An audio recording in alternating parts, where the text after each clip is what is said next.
have done it at a particular level, and the result were clear. I'm only asking for the opportunity to do it for the country. So 2023 election will not be about tribe. No. Don't vote for me because I'm from Southeast, I'm an Igbo man. It will not be about religion. The 2023 election should not be about my turn. It's nobody's turn. The country cannot continue to go the way it's going today. We must stop it. It is you that will stop it. The reason why we have all these problems is cumulative effect of leadership failure over the years. And this is the time to stop it. 2023 is the last time Nigerian diaspora will not vote.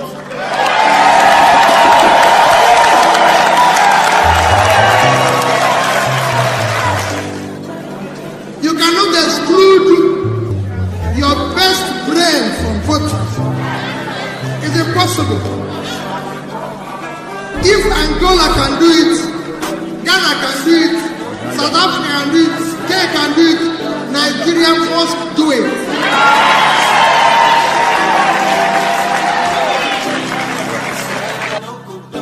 It's structure of criminality, structure of corruption, structure that have kept Nigeria where it is today. That is the structure I want to dismantle.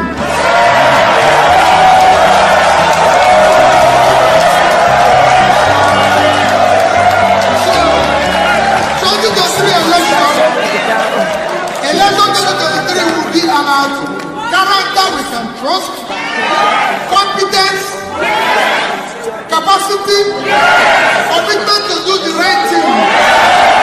Thank you and God bless you.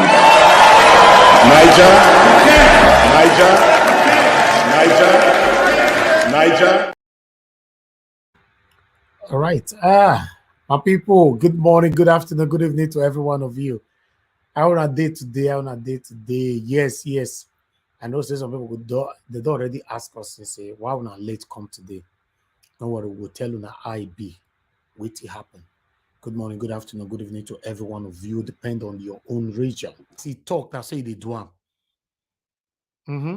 That's why we are going to go back to history after this. One moment, my people. Okay. Mr. Peter Obi, presidential candidate of the Labour Party LP in the February election, has called on the electorate not to vote for the tribe, but look out for the character. You don't think they talk answer. We don't understand you. We're behind you. Obi said this on Saturday in Akure at the town hall meeting to seek support of the people of Ondo State in February 25th election. The LP presidential candidate explained that he and his running mate, Senator Ahmed Dati, were people with traceable. Now Vanguard they write this one, so were people. Who shall be were people? Vanguard. Okay, make I read that cited there.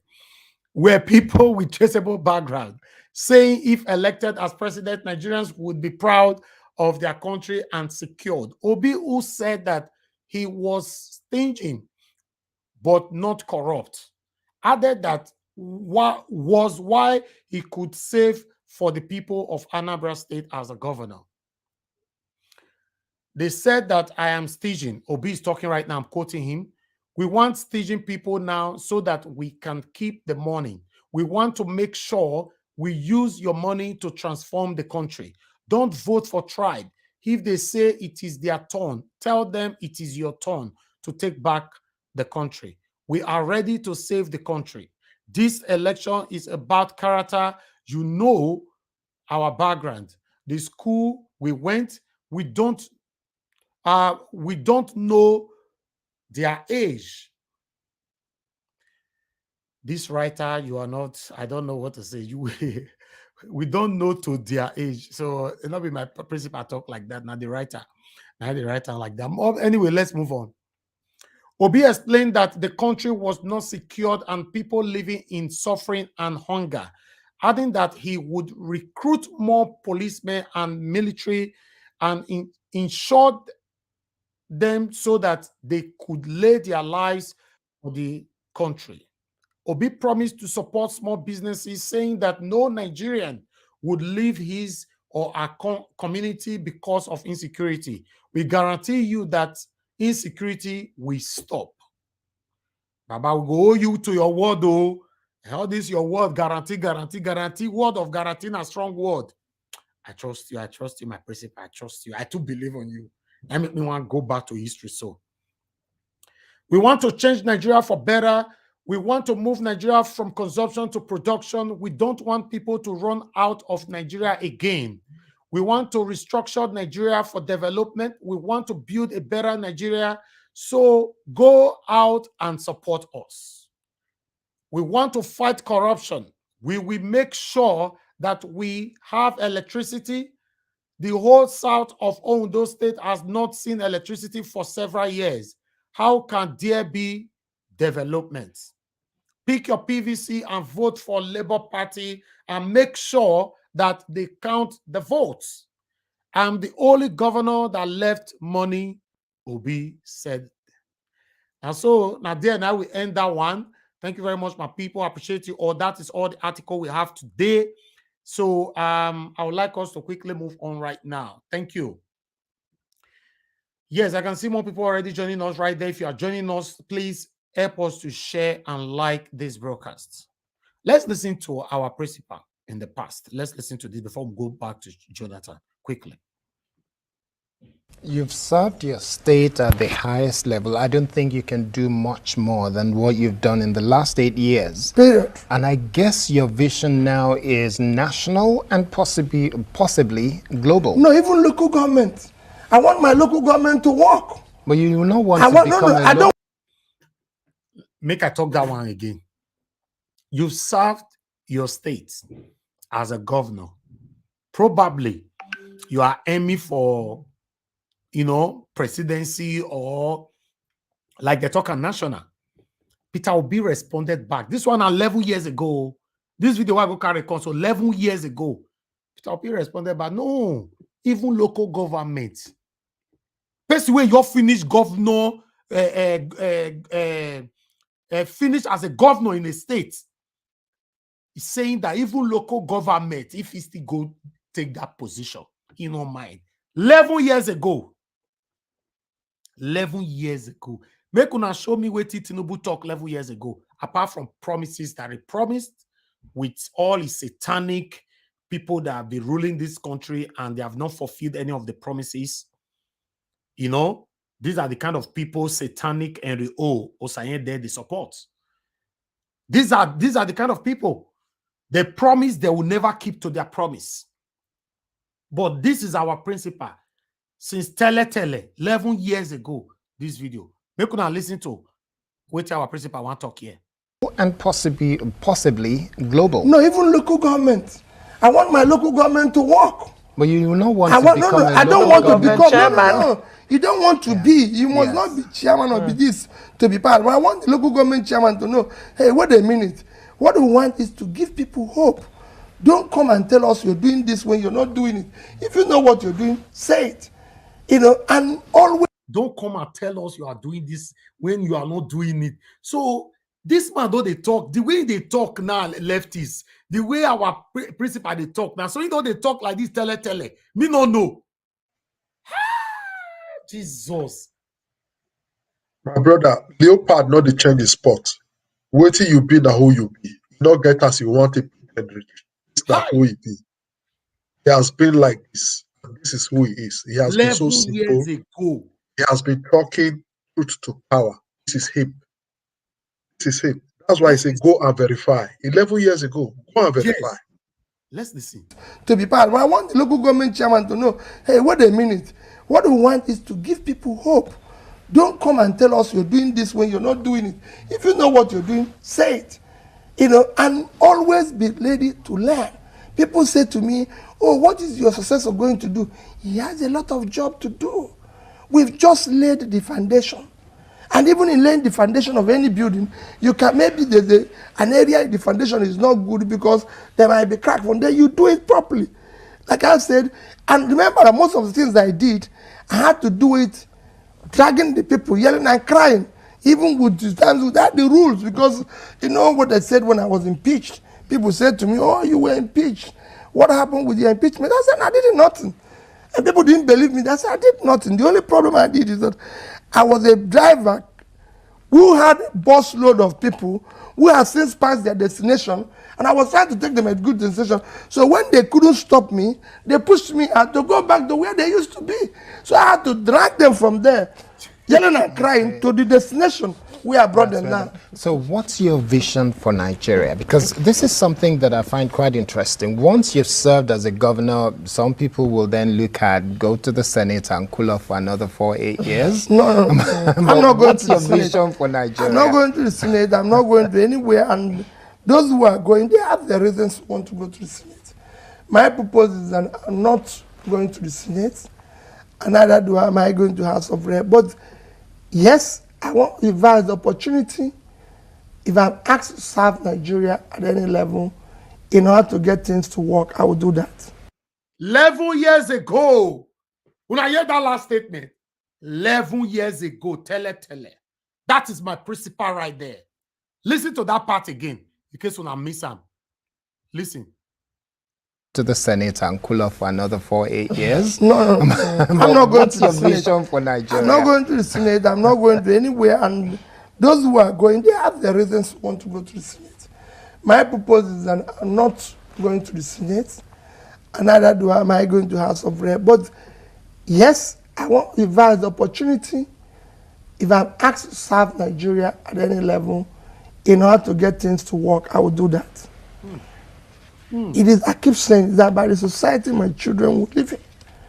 I do one thing every day. I tell my children to travel to the most difficult part of the world. My first son spent 1 year going from Costa Rica to a couple of Vietnam, all those things. He's a primary school teacher. That's what he done. I have only one son. You know, and the primary school, he goes, help them build schools and everything. As I talk now, he's somewhere in Africa. I think he's in Tanzania. Phone me yesterday, he's in Tanzania. I'm on Easter holidays. I'm helping the children in Tanzania. And they say, listen, when there was earthquake in Haiti, I spent 1 week there with him. I went personally as the governor. We went together, and he can experience.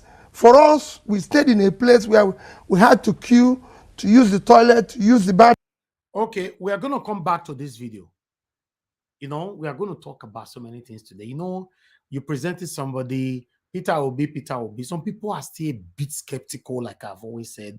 They are not too sure, you know, on decision to make. Okay, that's why we want to go back now to really properly present our principle to you. So if you are still sitting on the fence, maybe after today, I promise you, you're not going to sit on the fence anymore. You can see Iris Finance, you're joining us. Good evening to you. Thanks for joining us. Amazing Grace USA, thanks for joining us. Good evening to every one of you. Antnam, I see you right there. Thanks for joining us. Thank you, my people. Sonny Prosper, thanks for joining us. I bet me gonna help us share. Clement Odigia, I see you right there. Thanks very much for joining us. Good evening to every one of you. Patricia Enofe, my dear sister, thanks for joining us. I appreciate you all. Now God bless you. Now make gonna help us share this broadcast and let others know that we are right here. Mr. Joseph Orji, thanks for joining us. Arsenal won today. I'm so happy, and I guess you are happy too, because I know you're an Arsenal fan. Yes. Thank you very much, sir. Abiodun Isabella, I see you right there. Thanks for joining us. Good evening to you. I appreciate you all. We need to move on. Let's listen to what Jonathan have to say about our principal here. We go meet Jonathan, say, I don't finish, because Jonathan was the president during his time. I don't finish, I want to hand over key. Listen to what Jonathan said, you know, about our principal. You know, we wonder whether they go talk of Obaseki like this. The only person we go talk about Obaseki like this now be Henry O. Satanic cost Henry O saying that now only him. Now he go talk about Obaseki. They will want to show this one. So let's watch this. The community in Oka North local government area of Anambra State can now beam with smiles as the predicament of having to cross the Ezu River with canoes has come to an end. The bridge over Ezu River collapsed 5 years ago when a truck laden with construction materials sank into the river. Anambra State's Governor, Mr. Peter Obi, who vowed to complete the bridge in record time, lived up to his promise. He inspected the project and expressed satisfaction.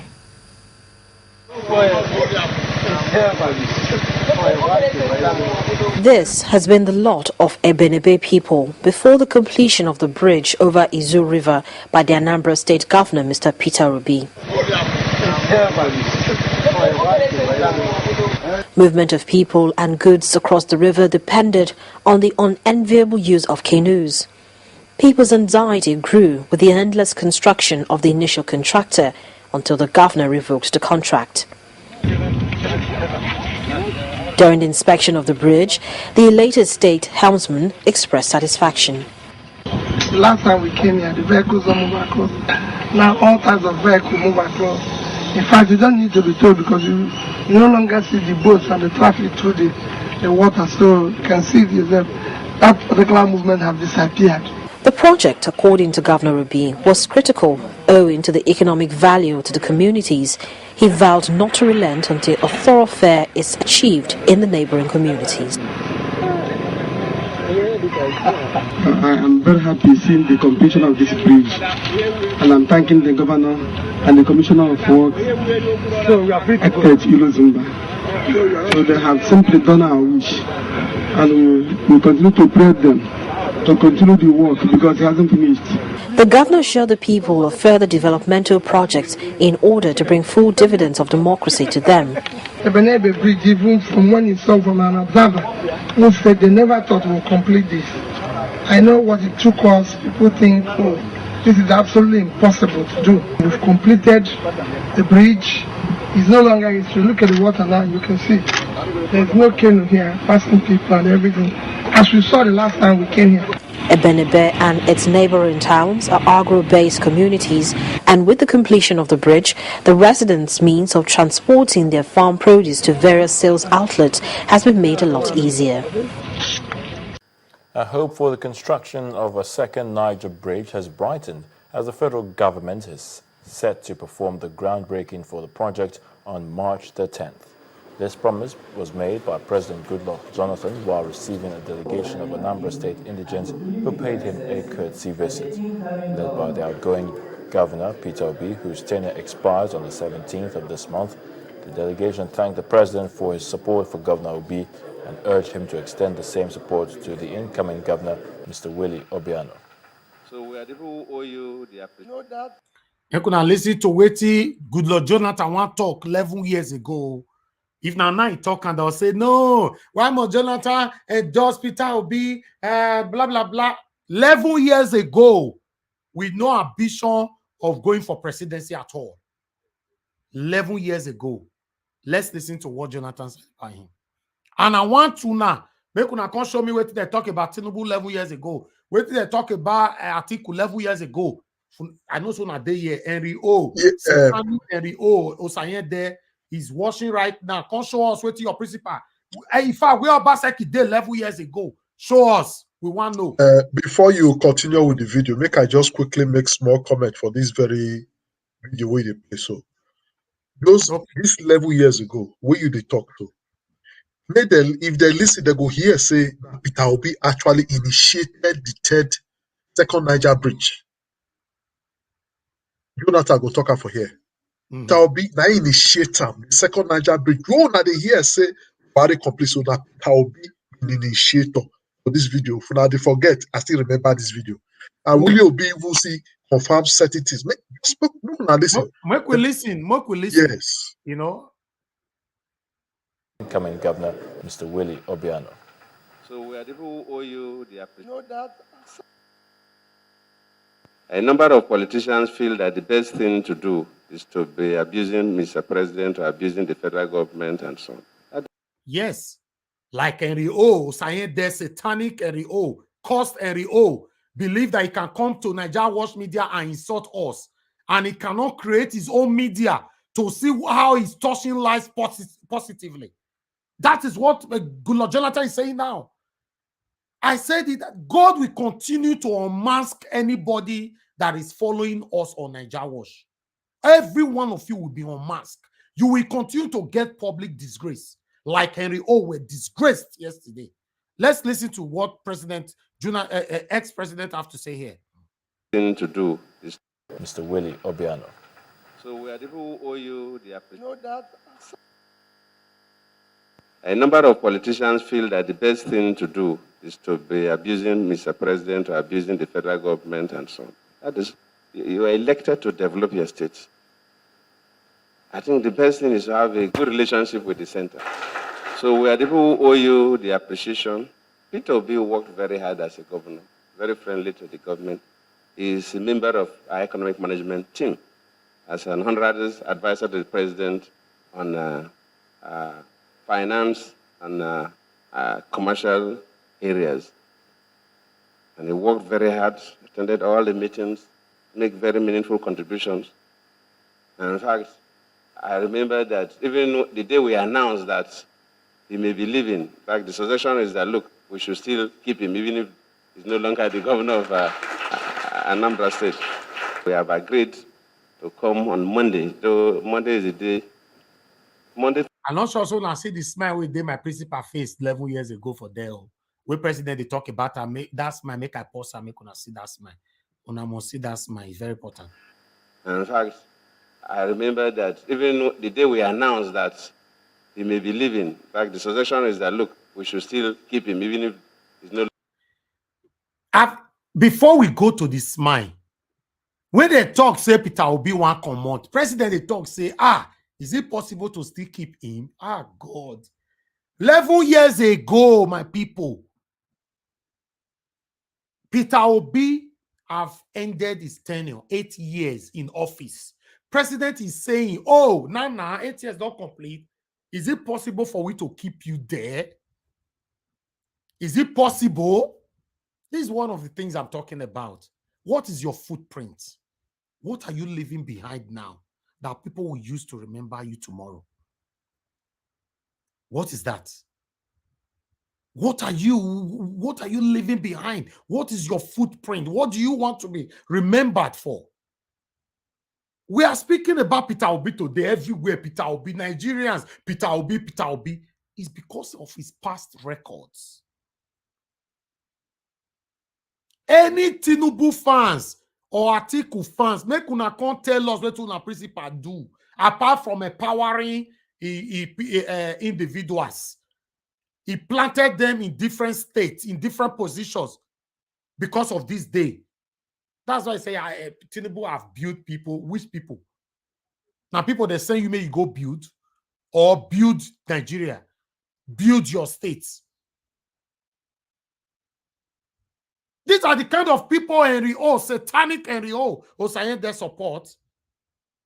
God unmasked him yesterday. God gave him public disgrace yesterday.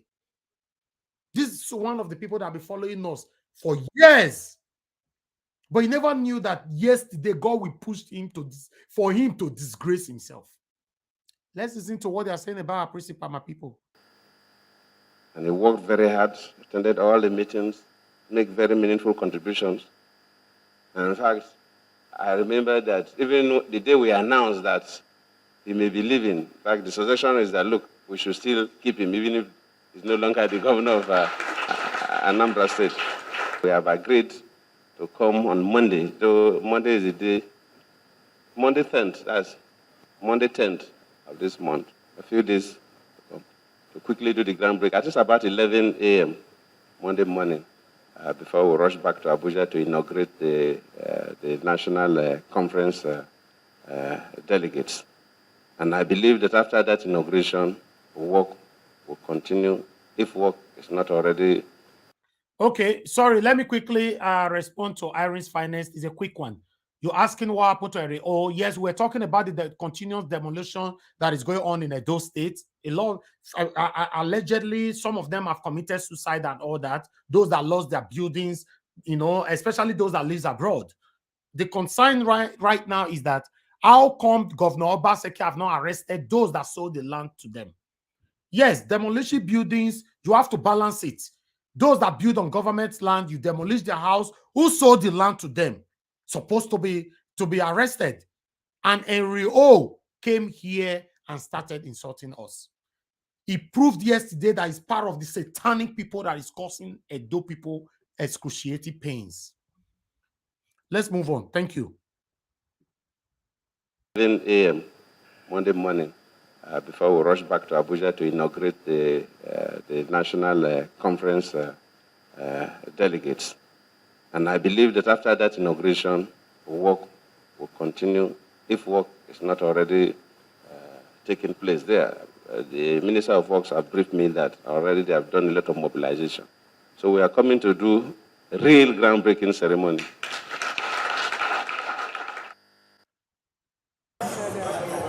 It is an impressive roll call. The Anambra State Governor, Mr. Willie Obiano, Nigeria's Vice President, Namadi Sambo, at the palace of the Obi of Onitsha, waiting for Nigeria's #1 citizen, President Jonathan. He eventually turns up, and with the pleasantries sorted out, he goes on to share his thoughts about the second Niger bridge.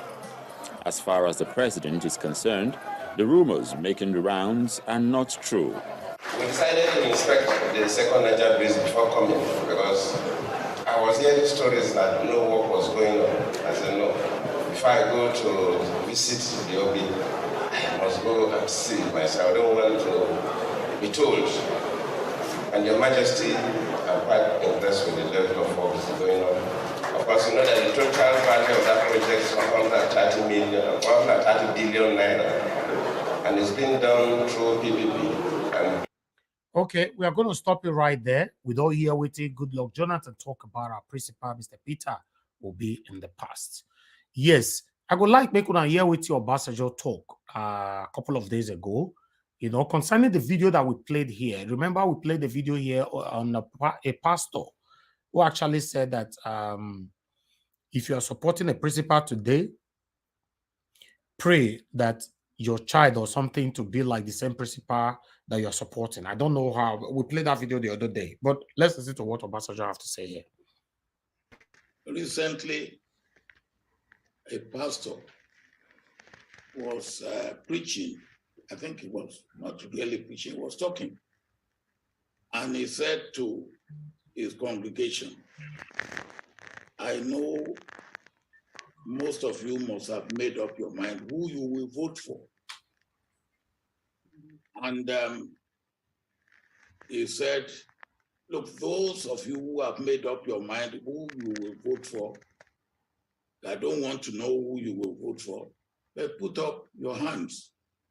Almost the whole congregation, including himself, put up his hand. I found it interesting. And he said he wanted to make a prayer. And as I pray, put up your hand, continue to raise your hand, that your children may have the character, the attitude, the attribute, the reputation, the life of the one you have chosen to vote for. Well, hands started coming down.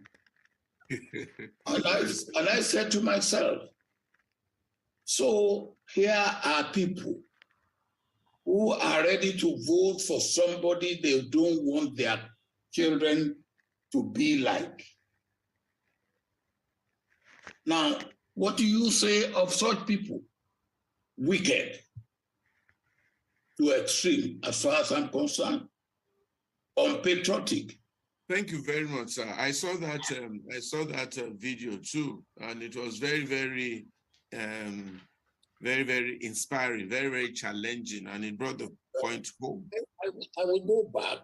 I will go back to that video that you said you saw, and I will say that if the person you want to vote for, or you have originally decided to vote for is not the person that you will want your child to be like, then change your mind. Now, Ambassador, I talked this one a couple of days ago. Whoever that you want to vote for right now, if it's the same person you don't want your child to be like, then change your mind. Simple as ABCD. Simple. Not people like satanic Henry O saying there that is supporting Governor Obaseki to demolish people's buildings. People that have suffered in abroad, that have worked so hard in abroad. He supports Obaseki to demolish their building, which is okay. But because people are angry that Governor Obaseki refused to arrest any land grabber, Governor Obaseki refused to arrest those that sold the land to them. Henry O came here to insult his generation. Let's move on, my people. I think one of our brother want to talk to us quickly before we play other video. Let me see. Okay, we still have one more video later on. We can do that on the second segment. Lefties, over back to you. Yes, thank you very much. A very quick one because I had a lot of video on queue and we don't need to keep so many people waiting on the panel. So because of that, I will want my brother to quickly speak and I'll take it up from there. Machiavelli, please talk to us.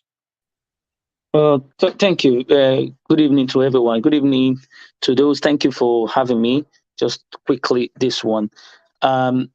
Irrespective of what we're going to see on the ground, Obi has the credibility, and because of this is why oppositions are going to see this kind of thing, because he's the only person putting the policies on the ground.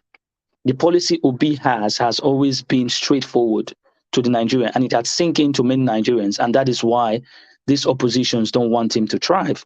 So you are going to see these things coming, billboard. The only billboard is only small. You are going to see a lot of things that are going to resonate, like what he has been doing. They're going to go bring it just to tarnish his reputation. But the thing is, none of the other political parties that always bring things on ground for them to campaign on.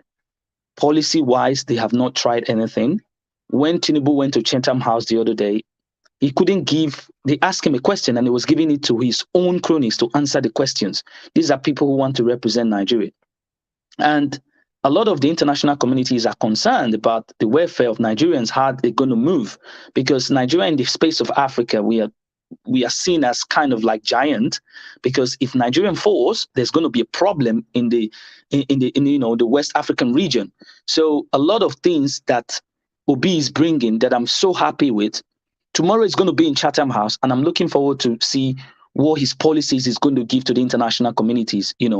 Looking at what all he has done, I think Obi has a very upper hand, and more of the Nigerians are resonating with him, more of the youth, because the youth, like we said, they are 60%. They make up the 60% in the country. So if Obi can actually pull that kind of vote, that is why these people are kind of afraid, because they didn't see this thing coming. People like Soludo and then the rise and his southeastern politicians, they've always wanted to see him as the person that would take them. But Obi came at the time they didn't expect. So that is why you're seeing this kind of challenges. They don't believe in him or whatever you have, taking his billboard down. It also happened in Edo. It happened in Lagos. So these people don't actually want him to bring all his agenda. They just want to collapse it, try to use one or two things to sabotage it. But when you talk about policy-wise, Obi has told Nigerians that he was going to take them from consumption to production. It's true, because what we have, if we have 77 trillion naira to pay, and we have that as a deficit, like anybody who come into this government is going to inherit that. How are we going to come out from that? That's a big one. And Nigerians should be concerned about that. Because if we don't know what is at stake now, know it now. We have 77 trillion naira to pay. That's another big deficit there. So how are we going to see it? That is what Obi is going to Chatham. The way he was speaking today, I was very much, happy to see somebody like this actually looking at the forefront, like we have something to do. We have a job to do. Nigeria is from day one. That is what I want. That is the grassroots, the foundation I want us to go back to. go back on, because we have to fix the economy, we have to fix infrastructure, we have to fix the institution, because if the institution is weak, like what these people have made it so to, like ground zero now, they are going to have upper hand, and anything that they're going to put into the economy, it's not going to work, because at the end of the day, you cannot be investing whereby there's nothing to actually make it profitable. It doesn't work. So if you don't put in more of the institution to actually checkmate this thing, the economy, you are just there as a figurehead.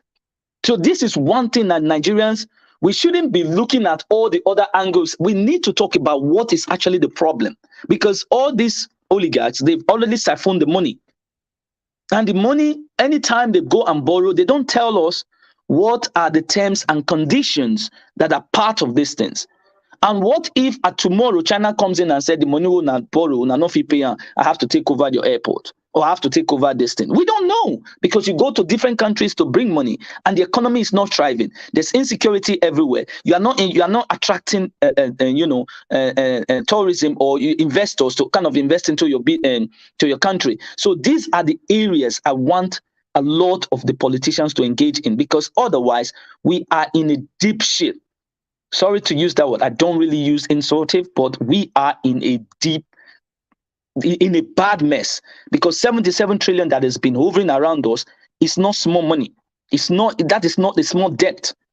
So we need to start thinking about how we're going to rebuild the economy. Who are we going to put on there, and how it's going to touch the life of, the youth who are already, decayed. If you look at the workforce of the Nigerians, it's gone. Most of them, they've used the word now, jackpot, because at the end of the day, we are losing more workforce. How are we going to rebuild that? Tinubu was saying that who wants to leave can leave, who wants to stay can stay. What are you talking about? We have 80,000 doctors left the country. That's not a plus. The United Kingdom take these people. Don't they know that these people were good? So if we try to invest more in healthcare, and let us build this healthcare, try to revamp these doctors and nurses and whoever, these things are going to yield well for us. Instead of them moving out of the country with taxpayers' money and go take care of themselves, we are still going to remain where we are if we don't start to talk about these things, because these things are the one laying down for us. We have our teachers there. Nothing. Educational sector is dead. So a lot of things that I want to see him speak about tomorrow. I hope he can convince more of the voter, because this is where we are just at the crossroad now, where we have to think of how to save our economy, how to save Nigeria, because we are 200 million population.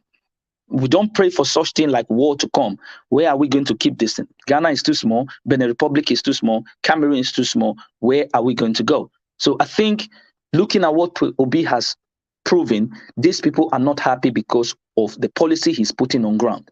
From what I can see, I think if actually Nigerians vote for these people, vote for him as we are campaigning, I think Nigeria will be at a better road. But instead, if they want to use other things to talk about to, jeopardize it, the ball is in their court. But right now, I think Obi has the upper head. They can be seeing demography, because the demography, this is what they use to deceive the Nigerians. The thing is actually changing. What Obi is putting on ground is actually galvanizing more vote, because they're actually seeing that when this guy come in, there will be a plus. Because even in the international market, you will see how it's going to move. But right now, all other candidates, they are not bringing anything at all. So we should try to make sure that we try to push in more of this, so that if he's hearing, these are the things that Nigerians actually want now, how to save the economy, because there is a problem ahead. Thank you. Yes, there is a lot of problem ahead.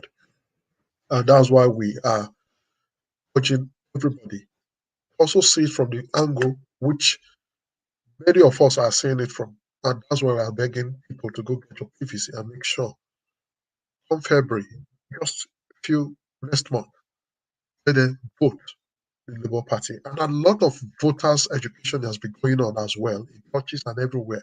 You can see the way people are reacting. People really need this change. No matter what some people try to say, it's not going to work. this is God's hands working. So I will just also give a chance to the second person, which is Mr. Alex, to speak before I finally take my turn to say what I want to say. So, Mr. Alex, please talk to us.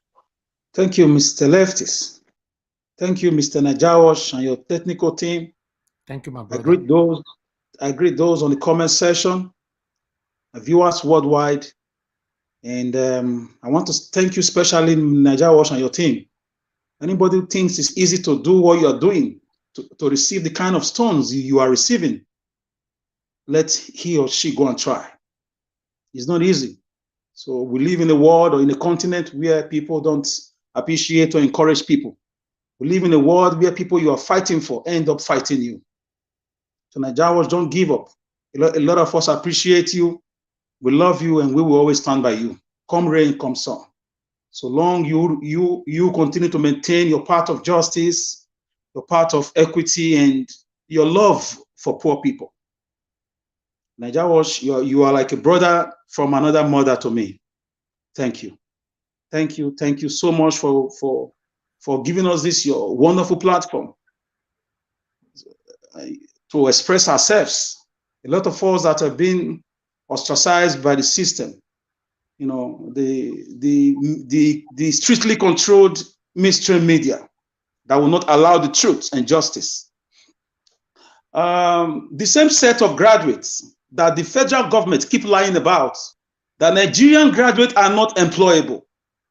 The Nigerian graduates are good for nothing. But the United Kingdom is taking them in. Australia is taking them in. Canada is taking them in. Some parts of Europe and Asia are taking them in. Our doctors, our nurses, our engineers, our technicians, bus drivers. These are people, the failed Nigerian leaders told us that our schools are producing useless people who are not employable. So how is the United Kingdom taking them in? How is the Australian government taking them in? So that should tell you that there's a lot of propaganda going on. You played the first video by Osakunopodi. I watched that. I really don't agree with that guy. I love him as an Edo brother, but I see him as one of the Obaseki propaganda machines when it comes to the plight of Edo people. He has a lot of them. Allegedly pays them. They are on different benefits. So they dare not speak about the evils, but the demolition, white goose chase demolition. Even Russia-Ukraine war, they've not even demolished 1,000 buildings. Yet in Edo State, just an enclave in a country has already marked 1,200 buildings for demolition. So Osakunopodi is saying about PVC or the national government, I can agree with him a little bit, but I don't like hypocrisy. I don't like hypocrisy. I'm very outspoken, I'm very blunt, and I expect people to show their true colors. You cannot come here to condemn what the APC government is doing about PVC when you cannot condemn the killings in your own village. No, he's as good as I am when it comes to politics. I think he has a degree in politics too. And he's also vast in partisan politics, the pragmatic politics. But I see him as an Obaseki propaganda machine to spread lies, to give us audio development.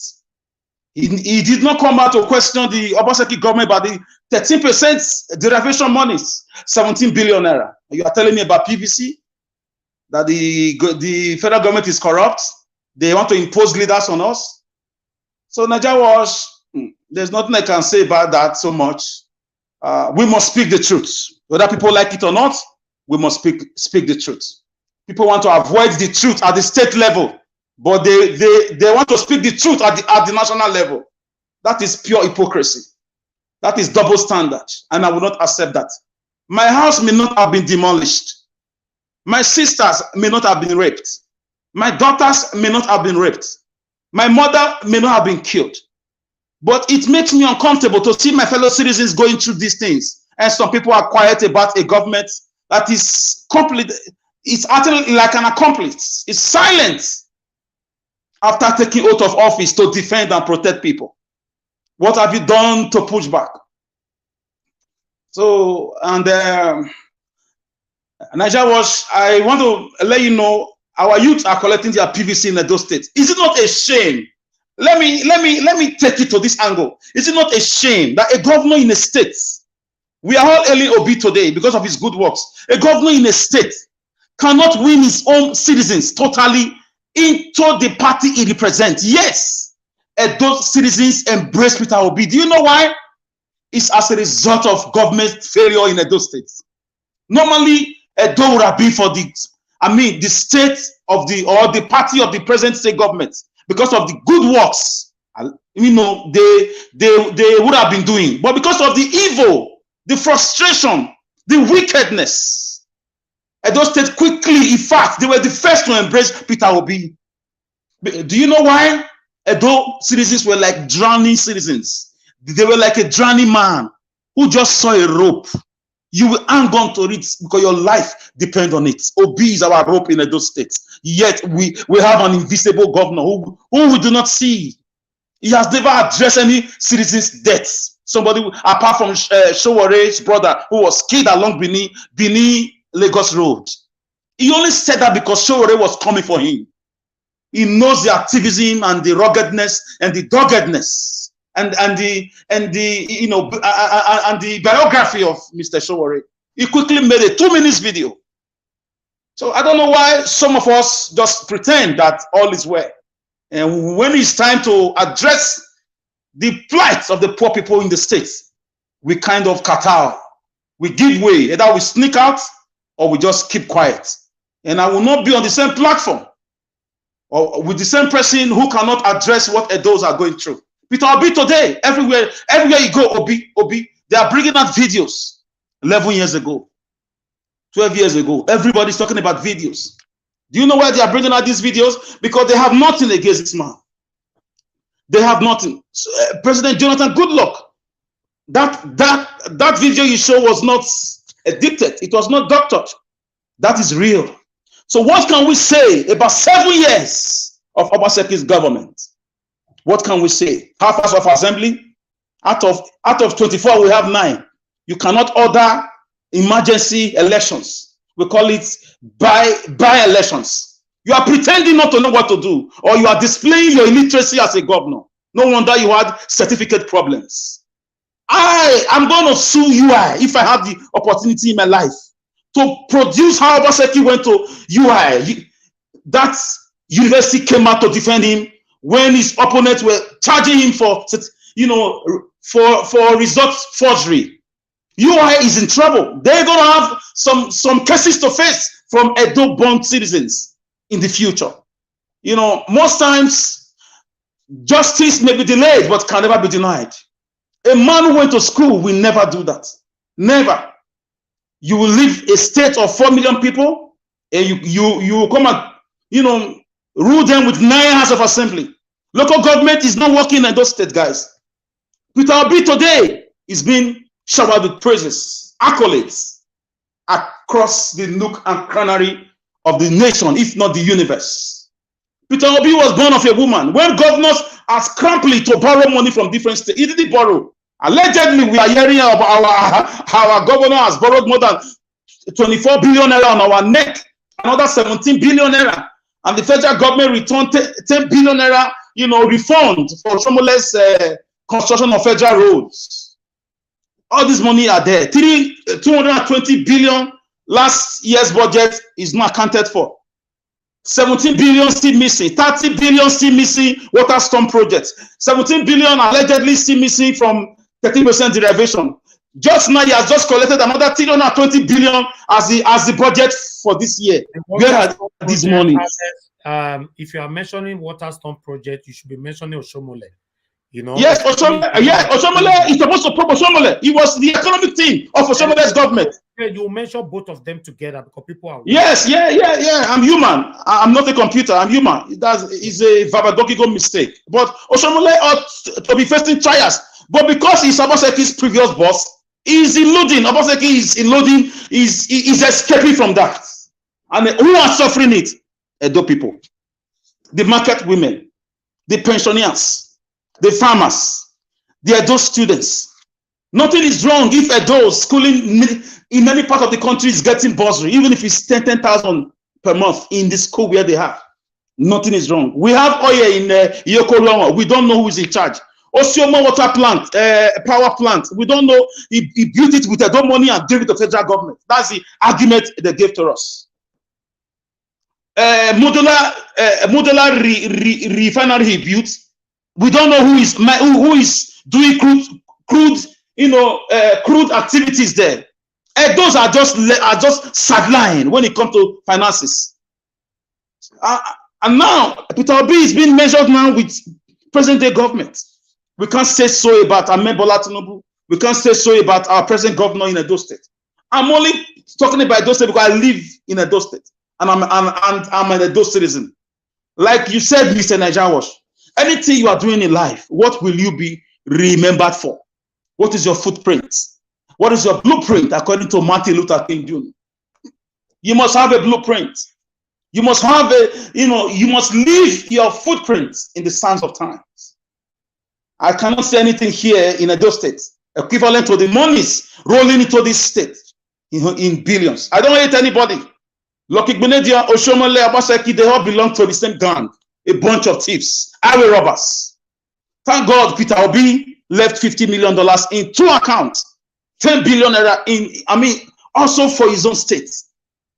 My governor is fighting our king for the returned looted artifact and €5 million, allegedly. Ajawas, please. I don't know how we got a bunch of thieves, a bunch of highway robbers, a bunch of people who support Fulani to rape women in our state. So should you be a governor tomorrow, please behold the footprint how to be a governor. Watch Mr. Peter Obi's legacies. Go to Anambra and study what he did. It's not bad. Edo best is Edo worst. Our children are learning in and that was, please, I beg you in the name of God, send your team to primary schools. Oh, I know you are very busy. When you have strength, send them to go and see how our children are faring in primary schools. It used to be free, but now parents are lamenting that they are paying. More than one time, ITV program is saying it. Peter Obi never did all that. What Peter Obi did, have compassion, love people, love human beings, be a good person. You are not going to die with this money. Once you have already crossed 40 or 50, you are approaching the departure lounge. Nobody will bury you with dollars, Edo people's money. Nobody will bury you with mansion. Look at the footprint of Mr. Peter Obi. For a whole president to be asking jokingly if they can extend the stay of a sitting or departing governor, that shows of his good works. What do we hear today about Nelson Mandela? It's good works. It's sacrifice. I've never heard that before. I've never ever asking. Yes, my brother. That's what governor to stay further. I've never heard that before.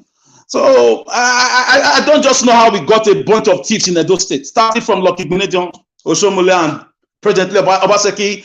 Why we are all crying about Obaseki today? Because we had hopes. We came out for him.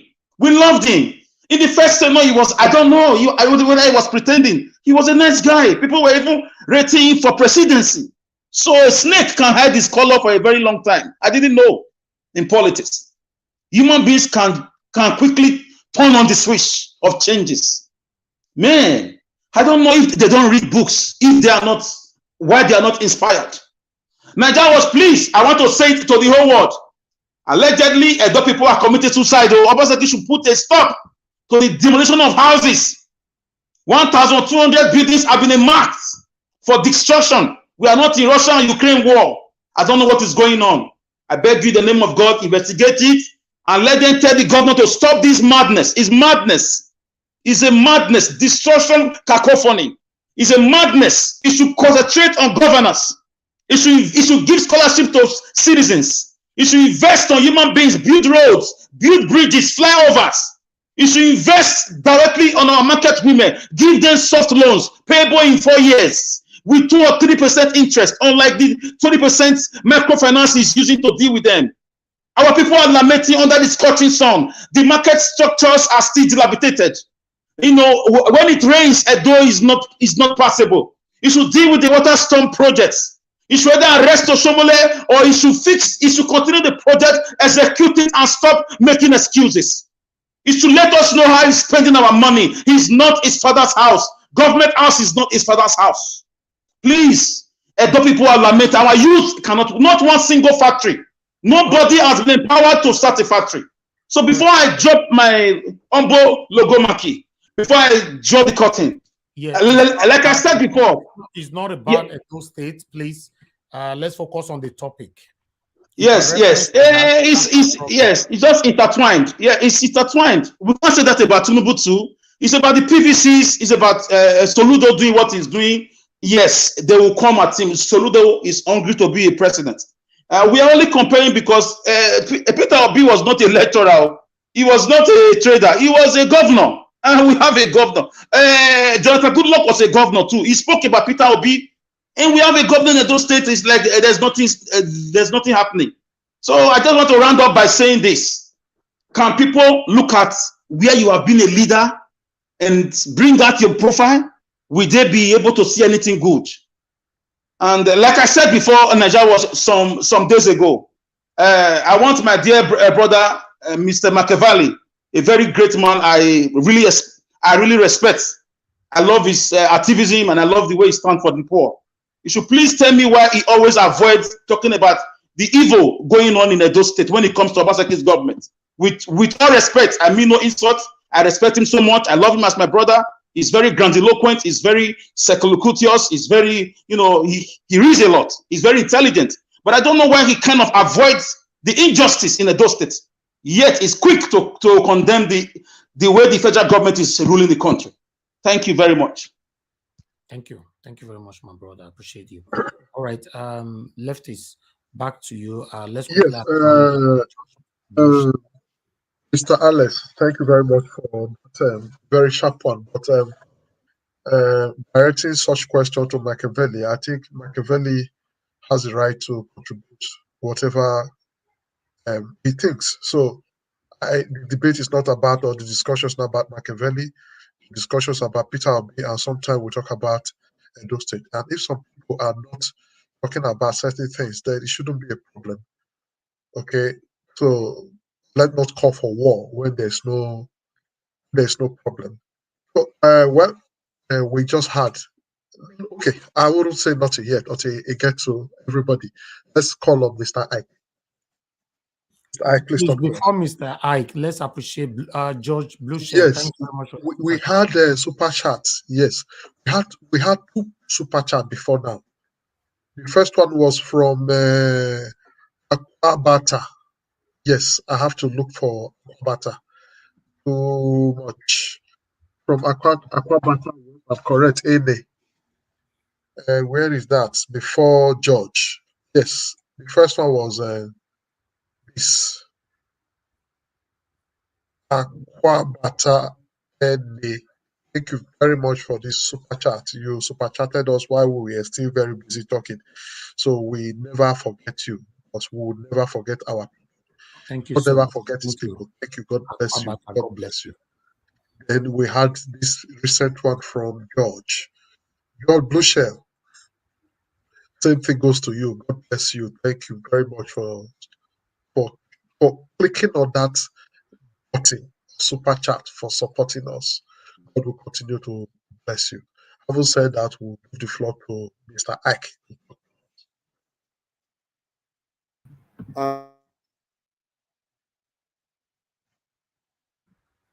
Mr. Ike, you need to unmute yourself. We can't hear you. Yes, I'm saying I'm on the phone.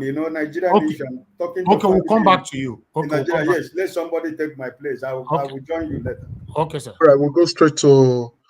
If he's not available, we'll go straight to Peter Akudaye. I think this is his turn after Mr. Ike. We lost Peter Akudaye. We lost him. You need to look at screen sometimes, lefties. Oh, he's there. I saw him before. Maybe my system is just slow. left now. He just left now. Left now. Okay. I saw him before calling him. The next person anyway, is after Peter Akudaye, Chuks. Good evening to you, Chuks Ibubweze. Please talk to us, sir. Thank you. Yeah, good evening, Mr. Niger Watch. Good evening, Mr. Leftist. Good evening, fellow panelists, and of course, our viewers and those in the comment section. Yeah, I'm going to start with Soludo or Anambra State, removing Peter Obi's banners and billboards. Yeah, it's not a surprise anymore that Soludo has an ambition, of which he's seeing that ambition, tearing down minute by minute, so he's got to fight, but the only reason why now is what I can say, Anambra State has shown that Obi is their son, and like our usual proverb that says if you have to be good, you have to start from home, so Anambra has shown that they have accepted him, whether with billboard or no billboard. I think Anambra State is over for whoever he thinks, For him, I don't have much to say about him because there's no, I can't tell anybody now the reason why, Soludo should be Peter Gregory Obi's way. That's not me myself. I know Mr. Elvis will be waiting for somebody to give him the reason. Unfortunately, I myself, I don't have the reason. The only thing I know is whether with billboard or no billboard, Peter Obi has taken Anambra, and there's no, I said it here again, Atiku and Tinubu cannot get more than 10% in the whole Southeast. As long as people come out to vote, they will not get up to 10%. So that one, he's just, blowing hot air. Yeah, coming to the video you played, about our principal, 11 years ago, you see, this is something that is missing in Nigerian politics. No roadmap. Many of these political parties, they write good English, telling you what they believe on. We've seen APC in 2014-15. We see how beautiful they put everything down on paper. But there's no single human being there that believed on whatever they put down on that paper. We can see now today. Started again. Putting all the juicy and giving a student milk and butter and honey every morning. But when the time comes, what do we see? Cries all over the place, hunger. If you watch that video, he's talking about local government, meaning common man. This poverty, he said he wants to reduce. It didn't start because he wants to be a president today. That's what he's crying. And you can see the roadmap. He's been working through it. Now is the right time. That's why he's there. Like we used to say at the beginning of this whole thing, Peter Obi himself didn't know what hit him. He was preparing, but he come to him as fast as lightning. Left with him, he might still be preparing the next election. But because it's the appointed time, he rose up to the occasion. That's why everybody is behind him. Look at all these people. None of them have long-term plan.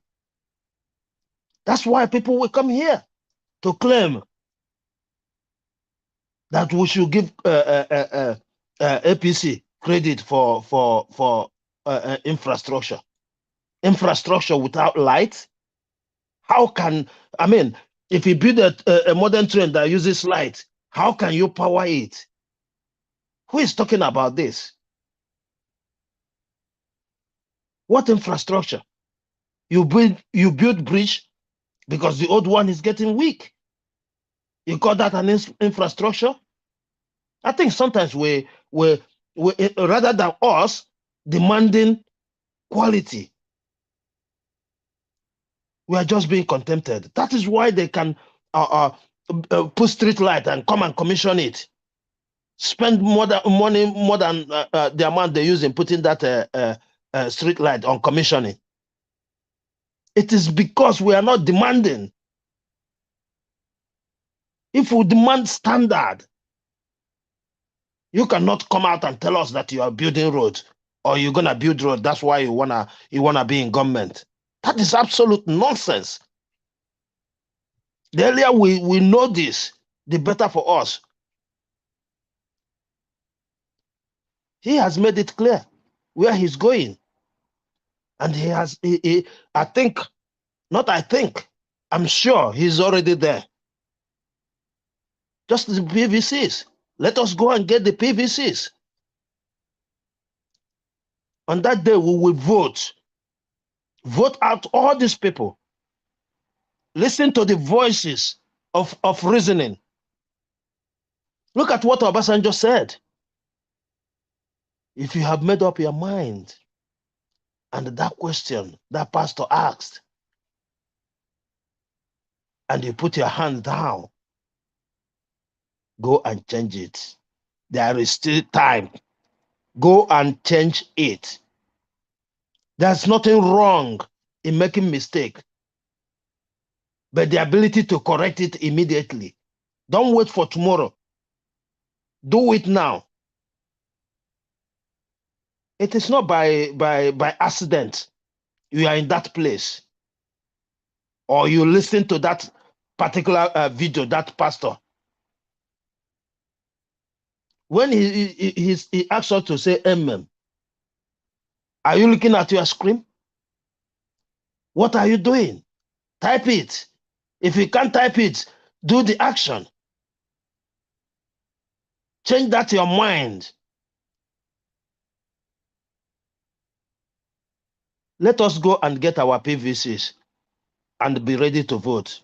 It's about 42 days. It's not far anymore. I submit here. Thank you. Yes, thank you very much, Mr. Chooks. That was very brief. In fact, this is good. It was very, very brief. We just go straight to Brother Nice. Brother Nice, good evening. Thank you for joining us today. How are you?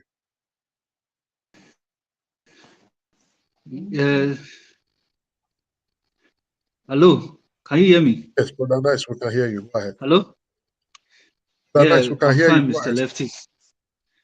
All right, thank you, Mr. Lefty. I'm fine, and I hope you are okay too. Yes, we Mr. are. Naija Wash, agreed. Thank you very much. All right. Thank you to greetings to all my panelists. Happy Sunday to you all. To those on the comment section. Yeah. Please pardon me. I will divert a bit, and I will come back to the main subject. And let me start from Soludo issue. You know, they said, "Who no man ain't the key man." I can't understand how someone from Southeast will now become a problem of the someone from Southeast. You know, this issue, we have talked about it before in this place. This Soludo has become a problem to Mr. Peter Obi, you know. So I don't understand the reason why that man is doing such thing, you know. And the kind of politics they play in Nigeria is not a democratic system, because you can't tell me if it's a democratic politics. You can't tell me that somebody that is not from your party or opposition cannot post his a picture or is this thing in any big board in your state. You know, they did the same thing in Edo State. They did this in Lagos State, many other states as well, because the person is an opposition. So this is the reason why I'm always talking about black man. Black men, we have problem. You know, this kind of, they place the same politics in Western world. You can't see this kind of rubbish. You understand? It's not possible. But in Africa, that is where you see this kind of mentality. You know, well, we see we are practicing democracy. Tell me now, where is democracy here now? Tell me, where somebody that is opposition cannot post his picture on a big body in your state because that person is not from the same party with you or is an opposition to you. This is what we are saying. And now we are here, we are talking about this one now. I saw a video that Mr. Niger was your post on this YouTube. A woman, she's in a den of these kidnappers. We don't even talk about that. How are we going to rescue that woman? A lot of them are facing this issue. Kidnapper is asking 100 million. How are we going to get that kind of money? How? I don't even know who they are even addressing. If it's Nigerian, so they are addressing the Nigerian government. I don't know. We need to find a solution to go to that woman's rescue. You know, this is the Nigeria we have today. This is Nigeria that Buhari gave to us. Buhari and his administration, this is Nigeria they gave to us. In Nigeria, where people don't have peace anymore. People are in the kidnappers den, ritualists den, and Boko Haram's den. That is Nigeria the APC came to give to us. You understand? Where that one is there now, we are not even talking about that one. We are even talking about next election. It's not person that is alive that will vote in the elections day. The life of the people in Nigeria is at stake. We are talking about election. If it's a society, we just see all those things that the way Nigerians feel now, we just take everything that is not normal. We will see people facing this kind of situation. Nobody talked about. Everybody just turned a blind eye to it. It's just like a normal thing in our society now. People are in the kidnappers den. Nobody's talking about it. You know, we are talking about next election. We don't even know how that woman is faring right now. For real, I don't want to talk about next election.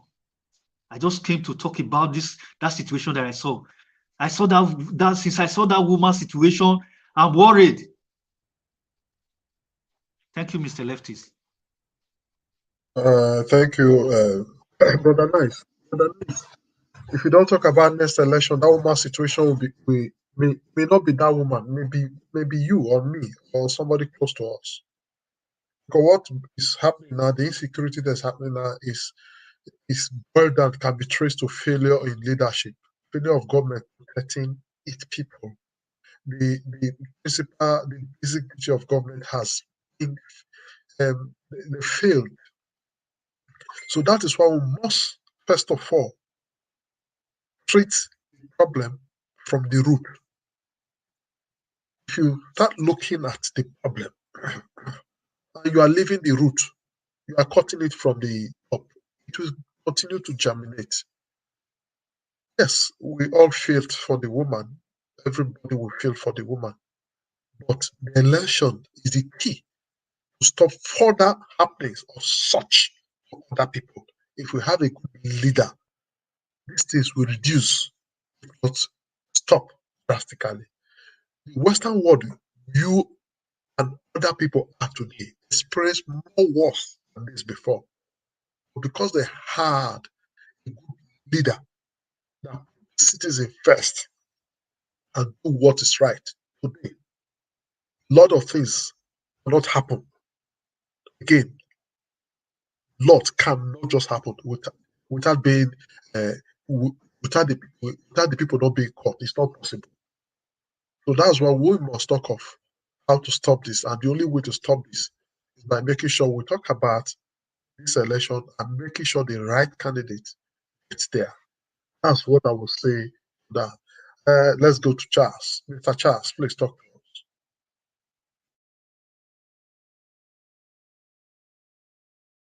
Good morning, Mr. Niger Watch. Good morning. Good morning from here, from where I am now. I don't know. I don't know the time in Nigeria now. And good morning from here to all the panelists and the viewers. You know, for a long time now, I've been following, but I've not been speaking because each time I look at what is happening in Nigeria, I became short of words and I shed tears. You know, each time I ask myself, does it mean Nigerians we like the condition we are today? Don't we want change? Is our situation better?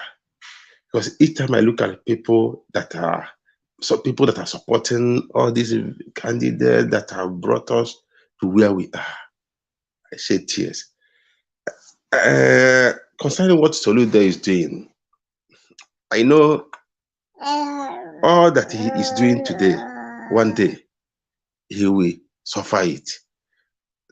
He can do everything to make sure that he tarnishes the image of P2B or bring him down, but I know he is a failure. He has failed because I know the whole Southeast, no matter how much these witches and wizards that call themselves governors, political leaders, and so many of them, no matter how they try, no presidential candidate will get up to 10% of vote in the Southeast. That one is sure. That one is very, very sure. It's not because P2B is an evil man that the Southeast will vote him. No. But because Southeast have seen future, not only future of Southeast, but future of Nigerians. Nigerians that are suffering, Nigerians that are living in IDPs in their own land, Nigerians that do not know where the next meal is coming, Nigerians that are living in fear on daily basis, fear of being kidnapped, fear of being killed by headers and all manner of wickedness that are going on, fear of tomorrow, who knows what will happen. A bag of rice is 40,000 today. Hey, it can be 100,000 tomorrow. Fear of living in abject poverty. That as a civil servant, you are earning 30,000 naira. Why a loaf of bread is 8,000 plus. Calculate it for 30 days. Your salary cannot afford it. Not because P2B is an Igbo man or is from Southeast. No, that's not why Southeast we support him. Because none of these Southeastern politicians that will come out today, like P2B and that Southeastern, will support him. We support them. Name them. Is it Rochas? Is it Ojis or Carlo? Is it even the same Charles Soludo? None of them. P2B has all it takes. He loves humanity. He feels our pain. We all see how he left his own, while others are celebrating Christmas. He celebrated his own Christmas in IDP. We all had what he has been doing in the whole world, how he visited the Haiti and all the, not because he doesn't have the money to enjoy. He has all the money. Even if he lost this election today, he didn't lose anything. But I feel for the poor people in Nigeria. The literate or those who are supposed to, we shouldn't be afraid of what the Southeastern leaders are doing, because they have lost it. They don't have, if they don't have the back of the Southeasterners. None of that. Who will vote them? If not through manipulation, which of them that will win election in the Southeast? So we shouldn't bother about them. And about what they are doing against this man, we all know. Imagine those who have been benefiting from subsidy. that we all know that it's a scam? Will they allow him to succeed to remove it? They won't. They will fight. They will put a fight. They will come up with all manner of wickedness to make sure that they bring him down. We all know. He mentioned how Nigeria Port Authority, how they have office in UK.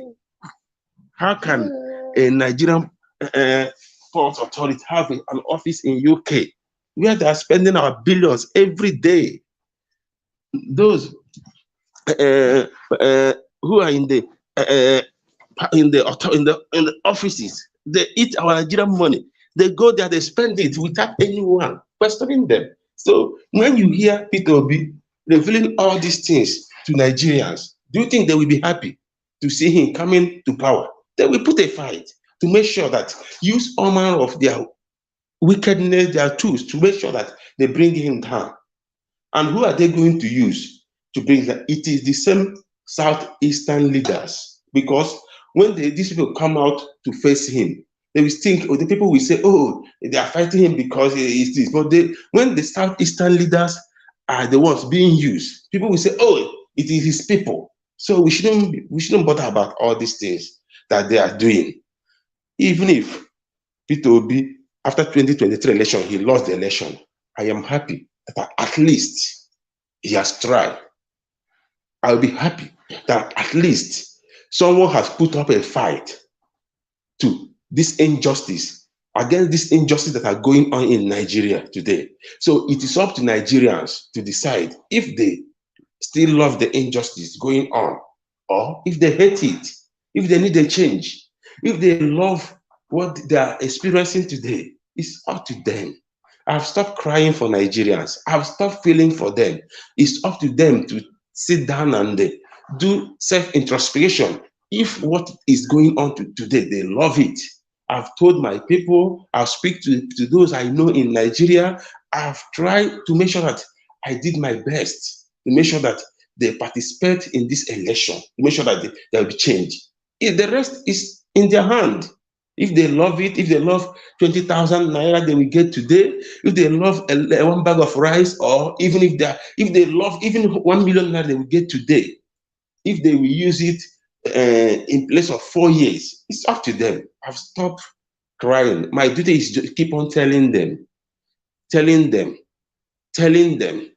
It's up to them to accept it, agree with me. If they don't want, that's for them. That's all I have to say. Thank you. Well, thank you very much, Mr. Charles, for having the time to speak today. Thank you very much. We appreciate you. Irish Finest, you are asking of what woman? For the benefit of that, I think we need to replay this one for you to see what we're talking about. Please send money, 100 million. If we can get 100 people to give us 1 million, we will get your money. If it means you're going to borrow in the bank, go and borrow. Okay. So that hold my network. Thank you. For my sake, for the sake of your children. Please. Pray that God will help you. This is not a matter of like this, ma. Tell her how to raise the money. I say if we can get 100 people to give us 1 million, the money will be correct. Or if you can just go to the bank and borrow the remaining one, add to it. Please, you have friends that can put their collateral down to just raise the money and bring. So that they have been nice to us since Friday. They have been nice to us, to tell you the truth. This.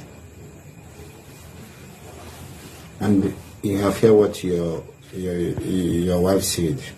If you refuse to comply with us tomorrow, they are not going to come back. I mean, you have lost your family. Mr. Leftist, this happened where? My brother. This one happened in Lagos. This one happened in Lagos. And we have another one again that happened. They've killed that one. Another one that happened in please stay mute. The noise is coming from somewhere. Another one that happened. This one happened in hold on, let me quickly put it on the screen. This is another one that happened in Abuja. They kidnapped her last week and asked a family member to pay 4 million naira for our release. They paid the money and they killed her today. You know, this one is gone. You know, so these are the informations right there. She's gone in local government. She's from Enugu State. Yes.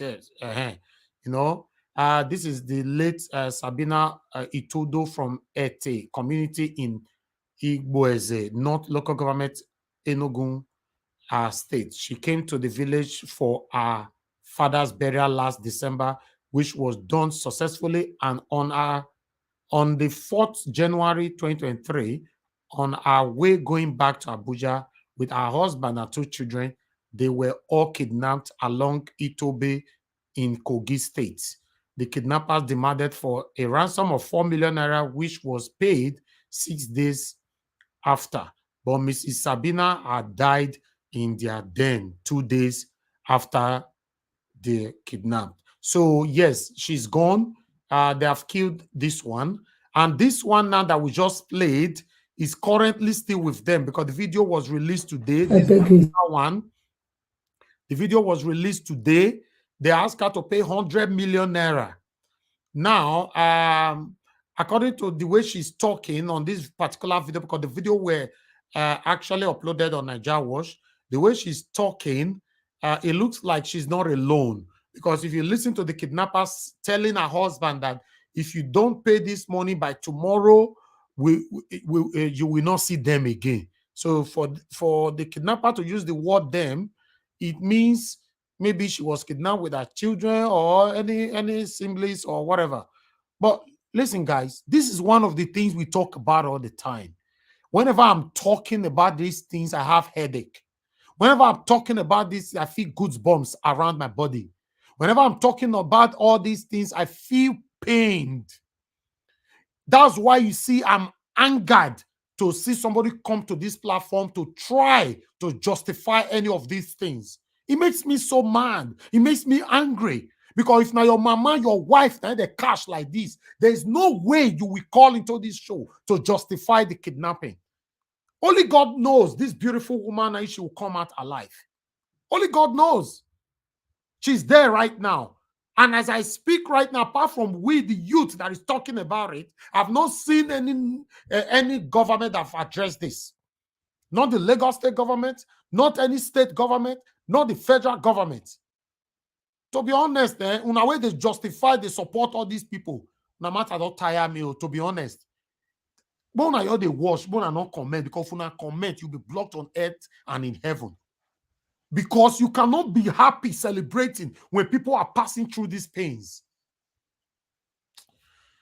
And at this particular time, now breaking news, Big Brother just started in Nigeria today. My people, this have never happened before. The thing called Big Brother normally starts in June, July. They've started it today in Nigeria. As we are speaking right now, it just started. Do you know why? Because one of these presidential candidates is sponsoring Big Brother to disrupt and to confuse the youth. As we are speaking right now, it just started. Because we do our research before we bring things on air. Go to Instagram, go everywhere now. The youth, some of them are already running. They were interviewing some of them that is coming into the house just now. They are live right now. They are live. Listen, guys, it not go easy. It not go easy. We must fight in the last day. Like I promised, we are going to be here every single day till the day of election. I'm doing my part. I don't know about you that is watching me right now. I don't know what you are doing. Me, I'm doing my part. I'm using my platform to play my own part. And I believe you can do better than me by also doing your own outside our broadcast. Because we cannot afford to continue like this. Nigerians, we cannot afford to continue like this. Back to you, my brother, Leftist. Yes, thank you very much, Mr. Elvis. It's Mr. very Lefty, yes. Mr. Lefty, sorry. Mr. Najawash, if they like, let them bring big mother, big father, or big grandfather. Nigeria youth already knows who they want to vote for. It's all, you are right. It's a distraction. If they like, let us start big mother tomorrow. Nothing will change our votes. Thank you. Thank you very much. I like If that. they like, when they start big grandpapa, this distraction will not just work. The Yes. youth knows what they are doing. What they want, yes. At least Big Brother or big whatever they want to show, it start at night. Election is not at night. You see, they are not sensible. They are not. Were you to still go and vote? See how desperate these people are. You see how desperate they are. Before I continue, let me quickly appreciate Osage Edosa for his super chat. Thank you very Thank you much. very much. God bless you. God bless you. Osage Thank you. Edosa, Sabo Adebawe, Wese Kakabo. Thank you very much. Yes, I will go straight to Mr. CM. I think he's the last person that just came now. Mr. CM, please talk to us. Mr. CM, are you available? This one where you off your camera today. Now, if I say you're not near close to your computer. If it's not available, let's go back to No. Ike. If Ike is ready. Yes, lefties, I'm ready. All right. Okay, talk to us, sir. Good evening to you, sir. Hey, good afternoon for everybody. Lefties and Elvis, God bless both of you for your sacrifices for a better Nigeria. Thank you, sir. And how is Kachi doing? She's okay now? Yeah, she's fine, but she's not working with us anymore. Okay. Yes. But it is well. The most important thing is that she's okay. Yes, sir. And my brother, thank you for what you're doing. You know, sometimes it's like that. Sometimes you get to get angry when people say certain things. It's normal. We are human beings. We are not spirit. That's why it is blood and water that runs in our veins. So I don't dispute when you get angry when people say certain things. That is by the way. I just want to let all of us know. I've been saying it here. You know, Peter Obi candidacy has gone beyond Eastern Nigeria. It has gone beyond people like Soludo and his cohorts. And in a normal political setting, there is no how every Igbo man is going to support Peter Obi just because it is Peter Obi or because he's an Igbo man. Politics is always a game of interest. And 80% of those interests is based on selfish interest. It's not based on the interests of the people. So they don't even care what happens to the same people that are claiming that they want to, serve or protect or help. In as much as what they want for themselves and their cronies, they are getting it, they don't care. They don't care about Nigerians. They don't care about us. They don't care about 133 million people that are under severe poverty in Nigeria today. They don't care. The insecurity we are talking about, they don't care. The lack of medical facilities we have in Nigeria, they don't care because they don't use any of those things. So let us not, bog ourselves down with Soludo and his political antics. I said it about 3 weeks ago that the political career of Soludo is finished. Isina is the governor. But I want you to know, mark today, when it is time for a new election at the governorship of Anambra State, Labour Party is going to occupy the government house of Anambra State. His political career is finished. So everything he is doing is based on envy and jealousy. Remember, Peter Obi beat him before. It doesn't matter whatever the articles and the APC and PDP is promising Soludo. It has nothing to do with what the people of Nigeria want. A new Nigeria that is possible through Peter Obi and Dati Baba Ahmed. So I am not in any doubt about what the eastern part of Nigeria will do in this election. The evidence are there. As long as we know that election is free and fair, credible, we shouldn't bother ourselves because the people of the East, as long as there is an election, in as much as they stop importing insecurity in the Eastern Nigeria. I don't know if you see what happened in Imo State. If you see what happened in Imo State last night, again, the spokesman of CUPP, his house, his country home in the village was razed to the ground. Everything that is inside that house was raised to the ground last night. This is the handwork of Uzodinma, the governor of Imo State. So every sign of insecurity you hear from the East is an imported insecurity. In order to disabuse the minds of Nigerians to work against Peter Obi, telling you that there is insecurity, that the people of the Eastern Nigeria doesn't want the election. All of us are living witness. From Warri to Asaba, to Abo, to Onitsha, to Oka, to Enugu, we saw what happened. It's not, if we are not debating it. So I am one of those people who don't worry about people like Soludo, because you have to know that this man's political career, as long as Nigeria and the eastern part of Nigeria is concerned, is finished. He doesn't have any. How many people is he going to stop not to vote for Peter Obi? He remove his billboard. What does it matter? Peter Obi candidacy has gone beyond anybody. Peter Obi candidacy is the candidacy of the yearning people of Nigeria, the generality of Nigeria, from the east to the west, to the north, to the south side, to the middle belt, to everywhere, every nooks and corners of Nigeria. Peter Obi is representing Nigeria as a nation. So if one person decides to say, I don't want him, or he's not going to win, who cares? Who cares? After all, Obasanjo has stood against Bola Tinubu for a very long time, not only today. Pa Adebayo and the rest of them. The leader of a PDP in Lagos State, Bode Thomas, Bode George, he has been against Tinubu from generation. He's a Yoruba man. He's from Lagos. It doesn't necessarily mean that it is the whole Yorubas are against Bola Tinubu. There are those who are supporting him. It's not everybody that is supporting Bola Tinubu. So let us see that perspective, that whenever an Igbo man says something, people will begin to interpret, why is it the Igbos are fighting against themselves? This is politics. It is politics. And we should try to understand that Peter Obi has a foundation. Peter Obi has an antecedent. Peter Obi has history working in his favor. There are evidences that is working from him, from his private life to public service to being the governor of Anambra State. There are so many evidences of what this young man represents. I was watching when Elvis was starting the program. He was talking about 11 years ago.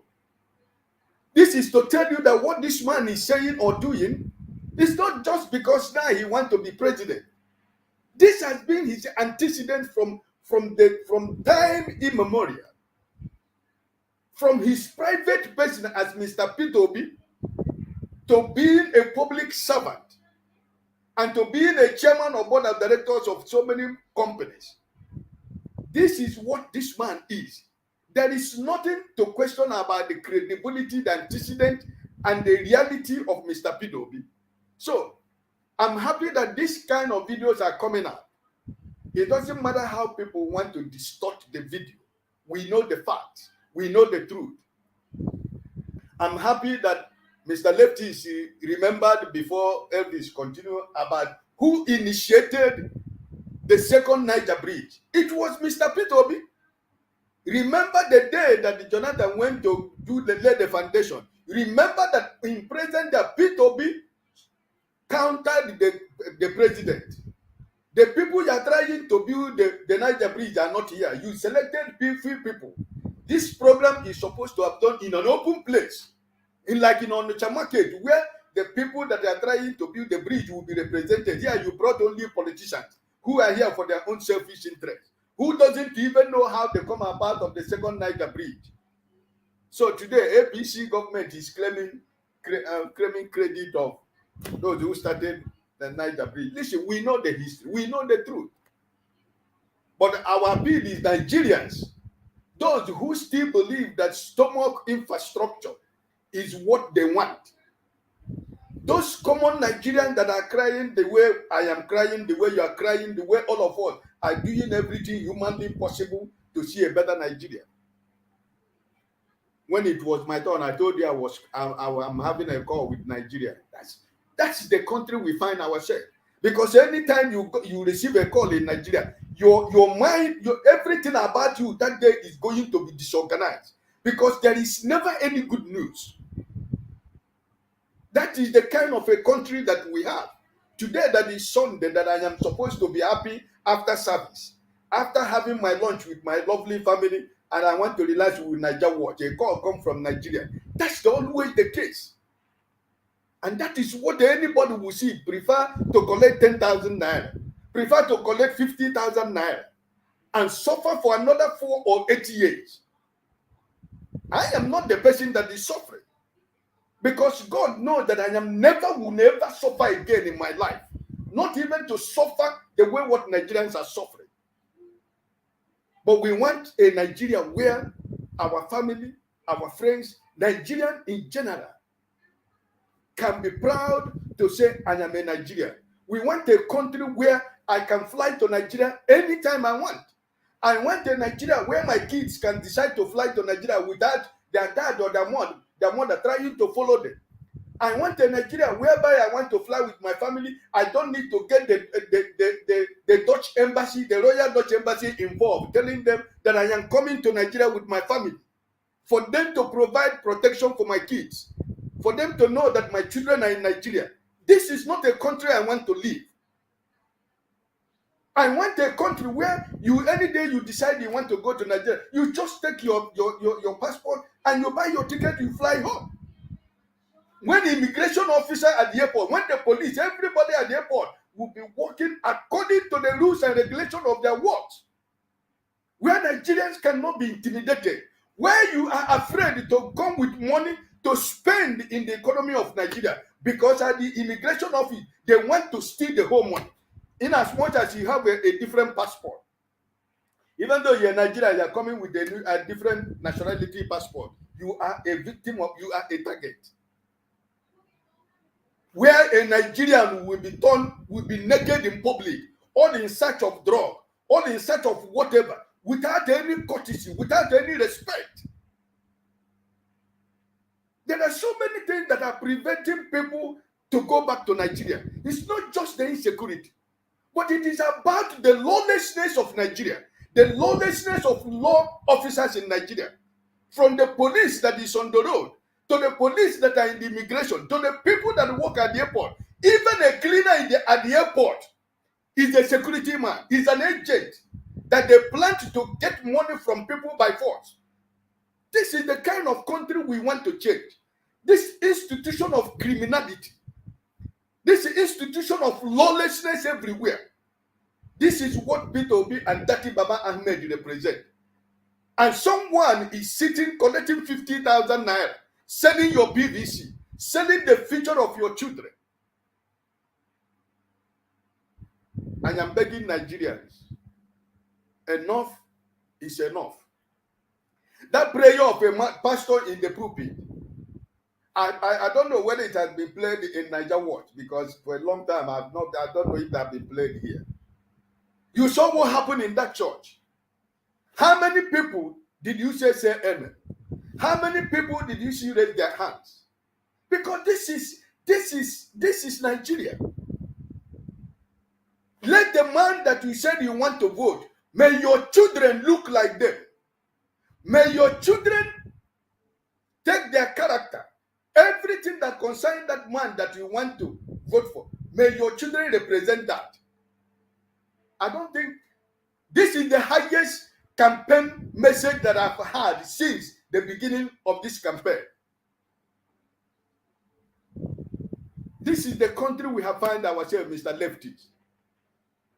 And I am begging Nigerians, those people that are still thinking that by selling your vote, by selling your PVC, your life is better for you. We're talking about the women that are kidnapped. This one we're talking about now is because the one we know. One of the ones we don't know. Because this is the thing that is happening every day. Where would those family of those women get 100 million? The one that asked for 4 million, the family was able to raise 4 million. Still, they killed the woman. Now tell me, where are we going? Which country do we call Nigeria? So I am appealing to every Nigerian. Please go and collect your PVC. I want to thank the people of Edo State because I saw what they were doing when some of them went to collect their PVC, even in Warri. I see that people who are ready to defend their fundamental human rights. And I pray that this is the same thing that is obtainable in every state in Nigeria. So that INEC will know that if they play with this election, if they want to play with the minds of Nigeria, if they think that they're going to joke with this election, they better think twice. They better think twice. Because Nigerians themselves, Nigerian youth have decided that this is the time they want to take back their country. And they want to do that through Peter Obi and Baba Ahmed. So Soludo of his type in Igbo land, these people doesn't count. They let Sam Mbakwe today. If Sam Mbakwe is alive today, these are the men who speaks and the Igbo men who listen. It's not this words. It's not all these political harlots. It's not all these political baboons that we have in the East who claim to be kings and queens in Eastern Nigeria because they stole Nigerian money and use it to buy their names. But how many people could they buy? The people have been awakened. The consciousness of Nigerians has been working by Peter Obi. Look at that interview and go through the history. You see that God, this man, was having an ambition for a very long time. But everything has to go through the normal process. Everything has time. Ecclesiastes chapter 3 says that there is time for everything. And this is the time. So this is why that the movement that is going on in Nigeria is bigger than Peter Obi himself. And he knows that very, very well, that this movement is bigger than him. So my brothers and sisters, those who still have family in Nigeria, never get tired. Never stop talking to your family. Never stop talking to your friends. Always do what you can do. As I said, it was the call that from Nigeria that came that disorganized my mind, you know. But thank God I'm back. My mindset has come back because, you know, I made a decision. I decided what I'm going to do. So please, I am begging all of us, if you have family and your friends, do whatever you can do. Continue to encourage them. Continue to remind them and let them know that this is the last chance Nigerians have. This is the golden opportunity that God has given this country. It's about 42 days to go to the election. There is no more time. So whatever the people like Soludo and his groups are doing, Peter Obi has gone beyond the politics of the Southeast. He is a national figure right now in Nigeria. And right now, all over the world, Peter Obi named him Spell. Yesterday, we went to workers' meeting. My senior pastor was asking me, he said he was listening to BBC. They were talking about a Nigerian presidential candidate they call Peter Obi. Do I know the man? I said, that is the man we are fighting for, my pastor. This is the man that you have find me engaged in Nigerian politics. It's okay. Is it this man that every time you tell me you people have a platform, Nigerians that live outside, they try to contribute money to see if we can have it. But I say that this is the man we are following. You understand? This is the man from the island where I live, my senior pastor. So you can understand the remotest island, one of the most beautiful and smallest island on the planet Earth, that somebody here can be able to know that they had a name called Mr. Peter Obi. That is a popular presidential candidate in Nigeria today. And a lot of young youths and women are supporting the man. I said, that's the candidate, pastor, that I've been, all of us who are living outside are supporting. So please, this is beyond, Peter Obi candidacy has gone beyond the borders. Let me end with this. You know, most of Nigerians didn't know the power of the coming out publicly of Obasanjo to endorse Peter Obi. The ripple effect of what Obasanjo said, what is going on today around the world about P2B was the endorsement of Obasanjo. So anybody who is telling you, no matter whatever Obasanjo has done, Obasanjo is one of the prominent, respected leaders in the world. His voice in the world is honored by nations of the world. The crisis you are seeing in PDP and PV and whatever they call it right now, that endorsement of Obasanjo is causing a ripple effect. I am telling you. So my brothers and sisters, don't give up. Thank you, Brother Lefties. Thank you, Brother Elvis, and all the panelists. Let us keep the fire burning. It is not over until it is over. Remember, on the first time I joined this platform, I said that the fight has just begun. It's going to get hotter. It's going to get more tough. And we are entering that stage. So fear you not. For if the Lord is with you, no one is going to be against you. God bless you. And I yield for somebody else. All right. Thank you very much, Mr. Ike. Thank you, Mr. Ike. Thank you so much. We really appreciate you, sir. Thanks for your wonderful, passionate submission. All right.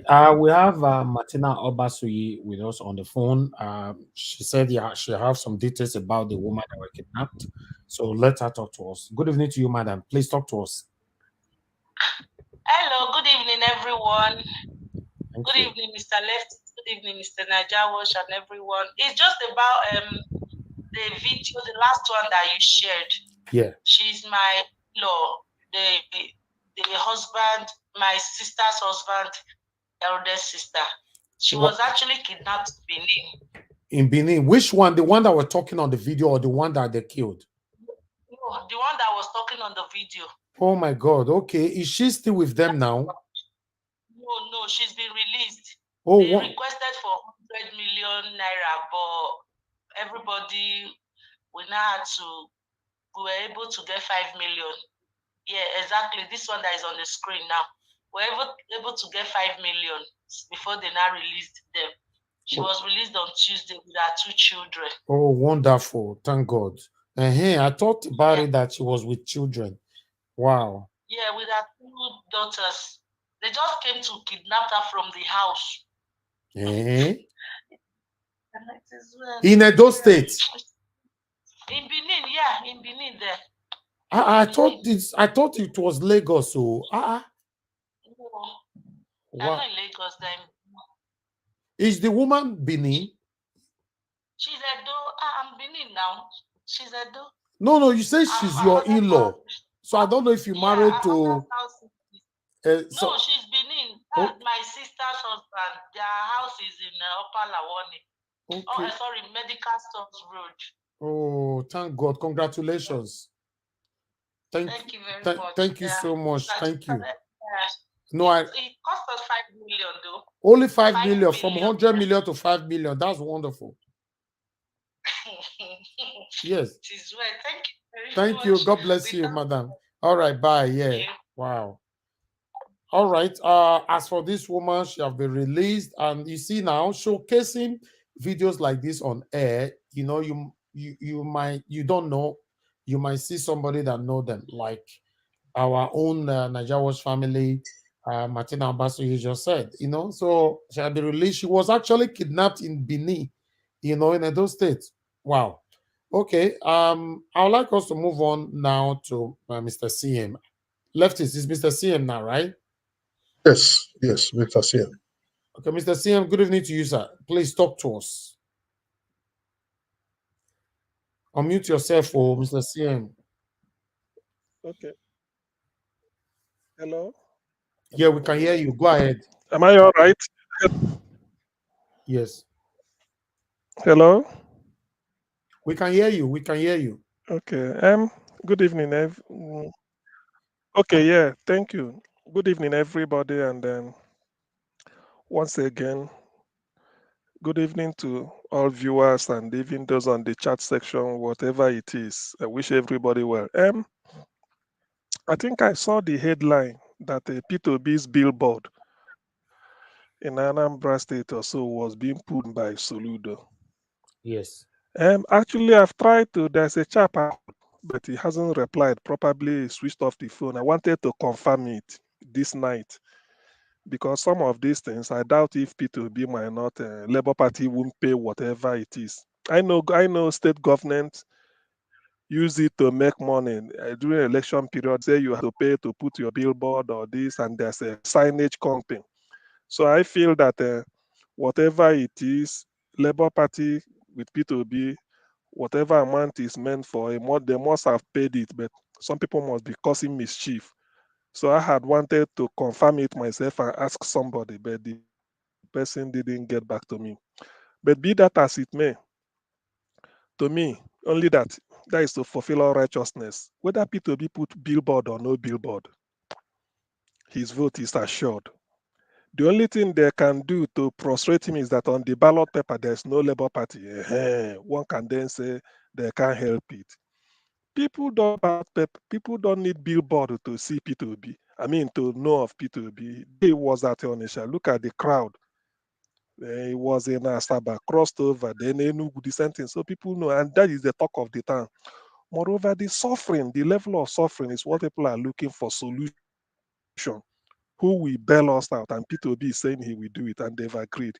So whether they pull down, if it's true they pulled it down or they didn't pay, I mean he paid and they want to frustrate him, which I know is their plan, because the end it will even make it all it takes is for Andy Kenneth Okonkwo to come on Channels TV or wherever and then release one of his normal lecture and then educate the people and then silence the PDP and APC, and people will we see reasons with him. So as much as I know, as far as I'm concerned, pulling down P2B's billboard or even telling him not to even put billboard, it won't do anything. It will be counterproductive. P2B is the only candidate everybody knows. And I keep saying this here and I will have to repeat it. There are 4 people, 1 living, 3 dead, that an average Igbo man will stand up for, even without paying shishi. The only person living is P2B, no other person. Even if all these state governors, let them call a rally for anything, some people won't come out. But because it's P2B, people will come out. The 3 others, I've said it, Sam Bakwe, Emayobara, and Ujuku. These are the people. So when you see an average politician in Anambra or in the Southeast being jealous, it's because they are yet to graduate to that. So the people do not see them. Ojuku cannot pay people money to visit him or to talk to, or for him to talk to them. Emayobara, when he was alive, the same thing. Sam Bakwe, the same thing. So P2B is the next in line. So that is why they are not happy. All these politicians you see running around, people will be saying politicians, Chimaro Kennaman, if not that Ike Kweremadi is somewhere in the cooler now in the UK. But I've been seeing him, hey, people, then they pay all these newspapers, they will be carrying headline. Kweremadi said this over our dead body. We didn't consult. They making the thieves. These are all those people you see, then these are the thieves you see in the Southeast. Tomorrow, Jules Okalo will say something, people will take him serious. Rochas Okorocha, Chimaro Kennamani, see all of them moving around. These are the thieves, Dave Umahi. P2B is not like them. So that is what pains them. And when P2B goes in, like he said, this oil subsidy they are talking about, because he knows where they are making money. That's why when P2B is coming, people think that he's going to put. The only people that we lose are most of these Igbo political thieves. These are we lose because P2B being there now, we now look into, he knows what he's going to, and that's why they are against him. When people see all these things, some of us we are not taking our back. I know what P2B represents. An average Southeastern, somebody in the Southeast knows that P2B is the man. Whether you remove his billboard, or you go and burn down his house, the only thing is that with the Labour Party logo be on the ballot on 25th, everything is, that's what somebody told me 2 days yesterday. He said that she said we shouldn't, they themselves, they know what they're doing. He said only they are praying is that will Labour Party logo be on the ballot that day? I say, yeah. He said, case closed now. What are they looking for? Peter Obi is not going to, they're not even expecting money from him because of his exemplary behavior. People are grabbing land in Ogun State the way they grab land. They go and see what Dave Umar is doing in Ebonyi. Hope who's them all the nonsense they are doing. Peter Obi is not interested in accumulating wealth, stealing from the people. He wouldn't do it. They are all doing the same. So that's why they hate him. That's why the average Southeasterner don't want to hear about Peter Obi because he is going to expose them. When he goes in, you will see what will happen. All these people will take leave, and people will now tell you, if Peter Obi could win without giving shishi, I'm coming out, I want to contest, and I won't give shishi, and then people will evaluate you and then vote you on your own merit. So that is the reason why all these attacks are coming, and as the closer to the election time, the more intensified the attack is in different ways. Or that, I mean, we're expecting it, but as far as I'm trying to reassure people, nobody should lose sleep. Nothing will happen to the vote. Rather, they are even giving him attention. This is a man that Nigerians have adopted from east, west, north, south. I think somebody said it here. Nigerians have adopted him. So I don't see it as anything. Whatever Soludo is doing, or the governors, they do meet, nobody cares about them. People can still come and look at them, but in the end, you can't change. As long as P2B is available, I don't think that man has even an enemy among the grassroots. I doubt it. The way people follow him up and down and then talk about him, because his record is in the open. He only has a particular one house in Nigeria, number 1 Niger Street, GRA Onisha. He built in the 80s before he even dreamed of becoming governor. That's all. No other place. In the village of Aglo, he hasn't got any house of his own. He said the mom, a businesswoman, built 2-story building, 6 flats. The boys used it one. That's where he has his no other building, nothing. And you see the man moving around, a billionaire like that, because he's interested in helping the poor people. So that's why they hate him. He doesn't use expensive car, nothing. Very simple and very, very honest. So why wouldn't all these wicked, sadistic, satanic politicians hate him? Because they know when he goes there, he's going to expose them. You can't sign a deal with P2B, how to shortchange the people. He won't do that. A politician that they've approved money for, you go and spend this 480 million naira to do what they want to do. Peter said no, it's too much. He has to go and use direct labor and bring the cost down to 89 million. Which politician can do that? Which politician, when they've approved money, go and eat, just go and spend it? He said no, it's too much. He used direct labor, going to buy rod from the market, going to bring a local carpenter, do it to save money. Buying Peugeot, I think it's 605 from Pan, brand new, to every school principal. Take. All I want is for you to make sure that education, you upgrade your system, become more committed. I want our position in the WAEC league table to change. Which principal in Nigeria will you go and give a government will give them cars that they won't change? He knows what he did. These are money P2B should have used to go to Dubai, like Ekweremadu, who has 9 houses in Dubai. P2B should have used the money to go to Dubai, buy houses, and be lavishing money. But he said no. Rather, he was using the money to help to build schools, open up opportunities, healthcare institutions, everything, doing it, industries. The so-called, what is it called? Stab Miller Brewery. When people make noise, tell them P2B when they are invested Anambra money on the ground that 40% of the workforce must come from Anambra State, at least 40. What more do you want? Is that a wise way of spending? Is that not a wise way? So when you see, that's why the enmity people are bringing or trying to, cast aspersion on the man is all won't stick, because in the end, the people are aware of what they want. Nobody can tarnish the image or tarnish the name or spoil the name of P2B. It's impossible. As long as, because Nigerians they've now looked at the man inside out since last year, May, June. They've been hearing about him, looking at him inside out. Up to today, nothing. You can't hold him to anything. So this is the man they want, and he's telling them exactly what he's gonna do. So that's why all this enmity is coming up. All these crooked, wicked, thieving politicians that are that had held the southeast hostage.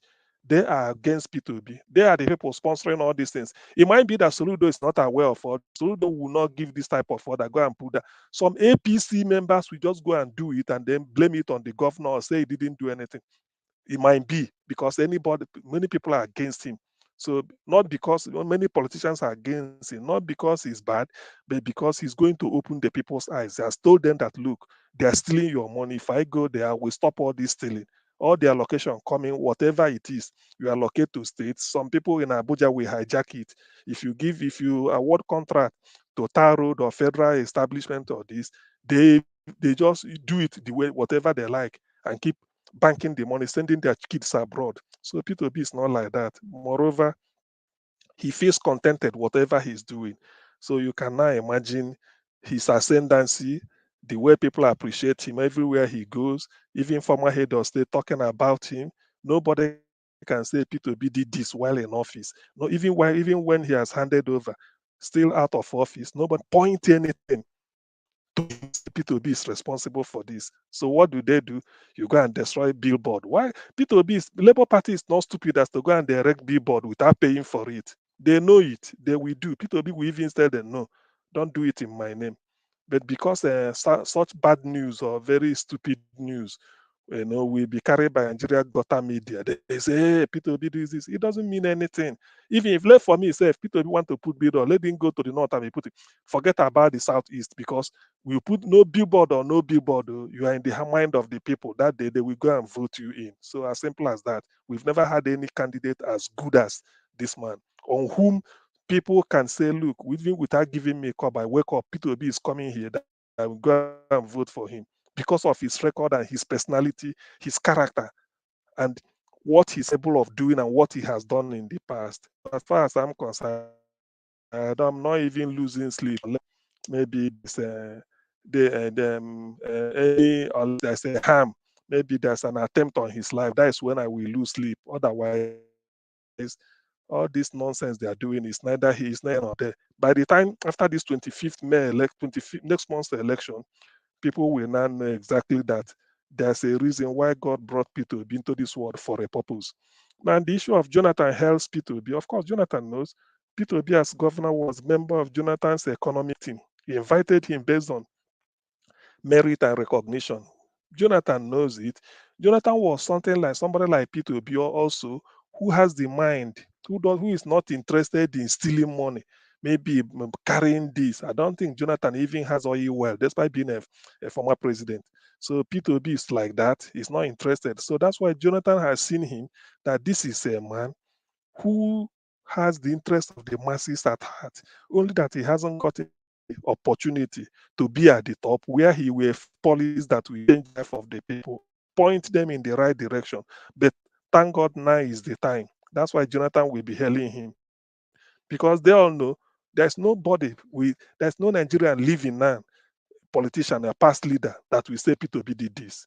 Nigeria has never gotten a clean human, a clean politician like P2B. So it's an opportunity for Nigerians, like they'll be saying, get your PVC, get it ready that day, just quick and vote for P2B and then go and then let us know that the journey to redemption will then start the next day. Otherwise, Nigeria is doomed. And I believe for Nigeria to have a man like P2B up till this time, there's a reason for it. God really loves Nigeria, want to rescue them. And I know Nigerians, given what I've seen and been hearing up to this moment, they will never miss this opportunity. There is no alternative to P2B. The alternative to P2B is P2B. There is no alternative. Nobody come close in terms of what it takes to be a leader, in terms of strength of character, in terms of competence, in terms of, I don't want to say capacity because Nigerians have bastardized that word. Then at least in terms of honesty, to tell you exactly what he will do. He said, go and verify. People must have looked at his past. Everything is in the open. He doesn't hide it. When he says that not corrupt, he's corrupt. So all these ones making noise here and there just to what they call filling the gap. I don't care. I don't lose sleep. Some of us from Anambra State, when we hear these things, I laugh because we know what people will be mean. When governor, people were surprised. This is a man who doesn't want, and how can you, even what is due to him, he said he doesn't want it. What constitutionally say, constitution empowers you to have this, he said he doesn't want. He was made chairman of Security and Exchange Commission. He said you are entitled to this bulletproof car, this car, this car. He said he doesn't want all those allowances, this million. He said he doesn't need it. All he says is to do meeting with you, do whatever. I say he doesn't want all those things. Let it go back to the bank. As simple as that.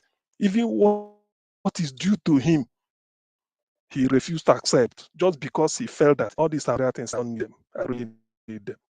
For him to, as a governor, he was allocated land. He told the commissioner of land, he said, why are you giving me a land? I'm just serving Anambra, I'm not up to 6 months or 1 year in office, and you are giving me a land. He said, look at this woman who served for 35 years, is retiring. Let they give the land to the woman as her retirement fit, and the woman burst out crying, thanking P2B. This is the type of man he said he doesn't need it. During his time, anybody from Anambra State, if you have first class, no matter the cost, no matter the university, come and take 1 million naira. Just write check, say, look, to congratulate you. That is what he did. That is part of the so-called security vote. He used the security vote, organize every community in Anambra, say, look, bring people, train them, I will pay them through security vote, buy them car. But if there's any violence or any robbery, I hold the traditional ruler responsible. When he did it, that was why Anambra was the safest state under him. As simple as that. He said I gave them the money. He said, look, we will pay, bring the people that will secure your community. They train our boys. P2B gave them vehicle, everything. Say, but anything I hear, any day I hear something happened, you people will pay for it.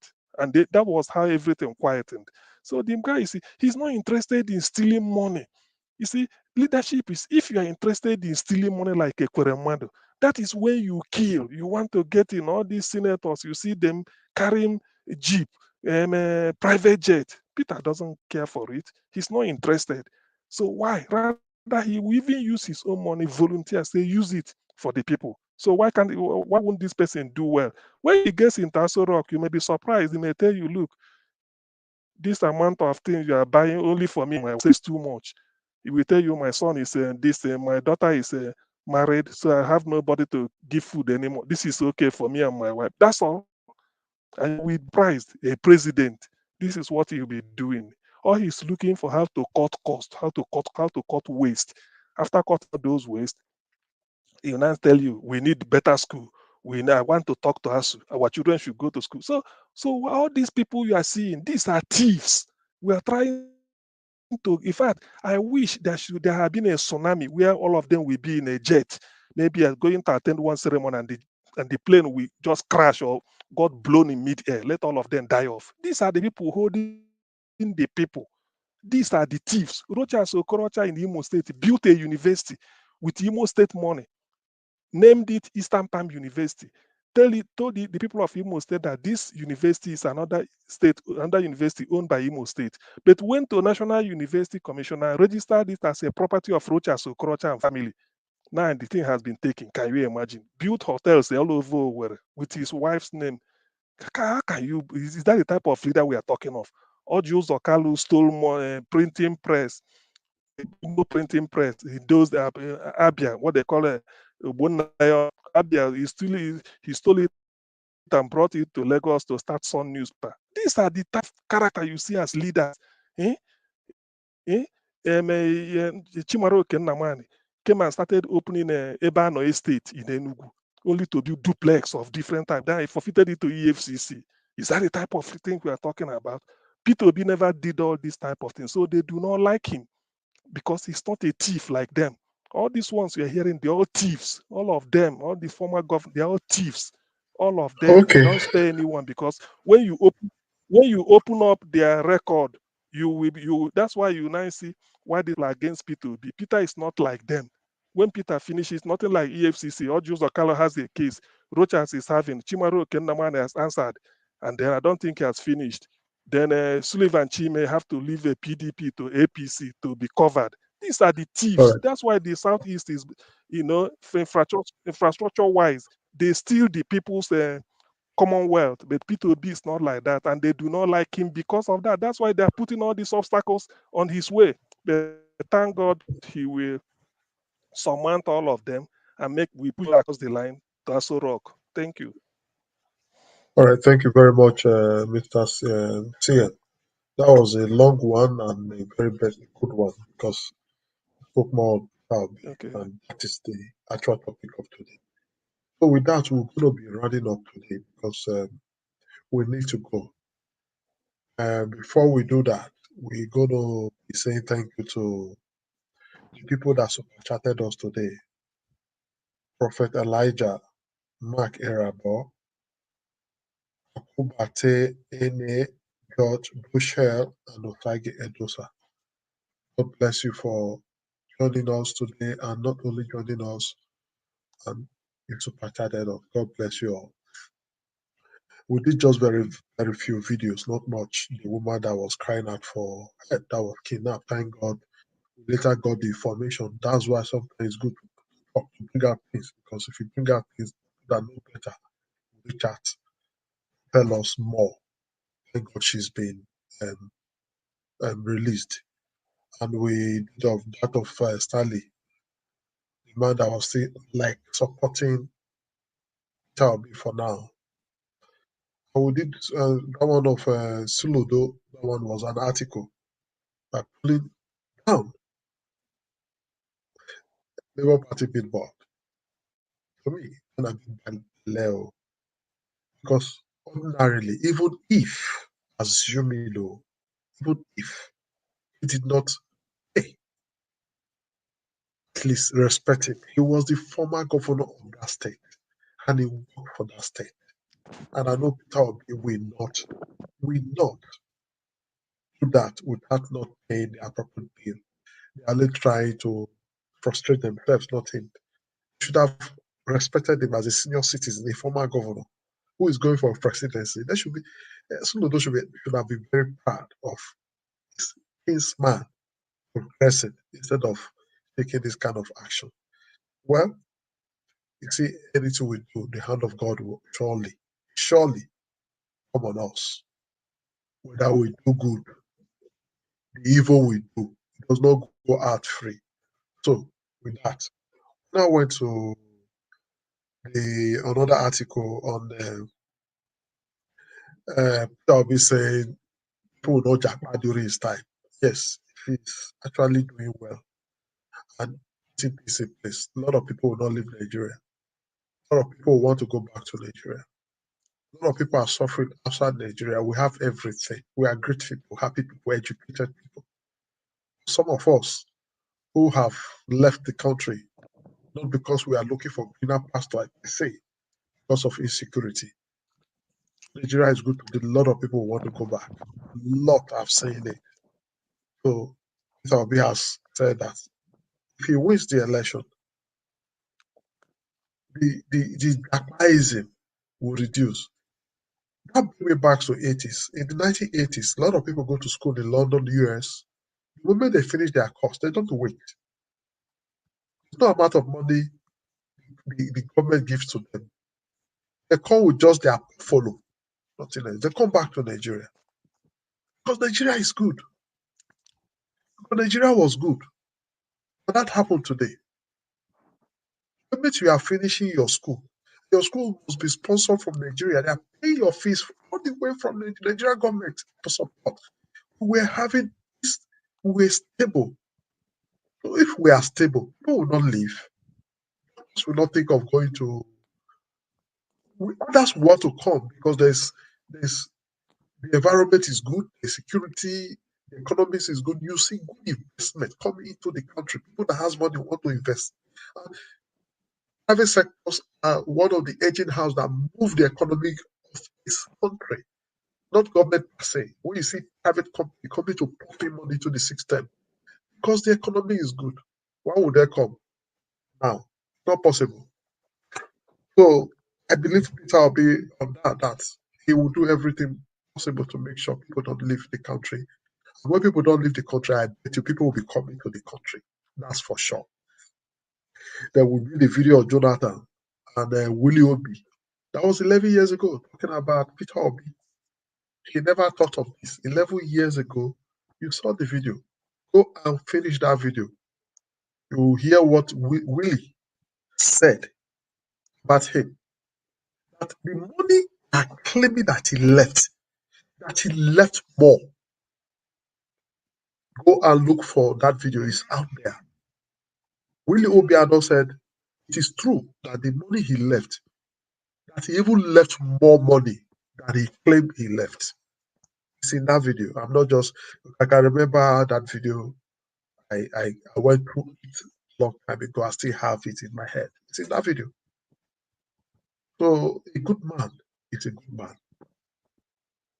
You never pretend to be a good man. You can never pretend to be a good man. Who you are shows. Mr. Obi really is a good man. He's not greedy. He's a humble man. He cares for everybody.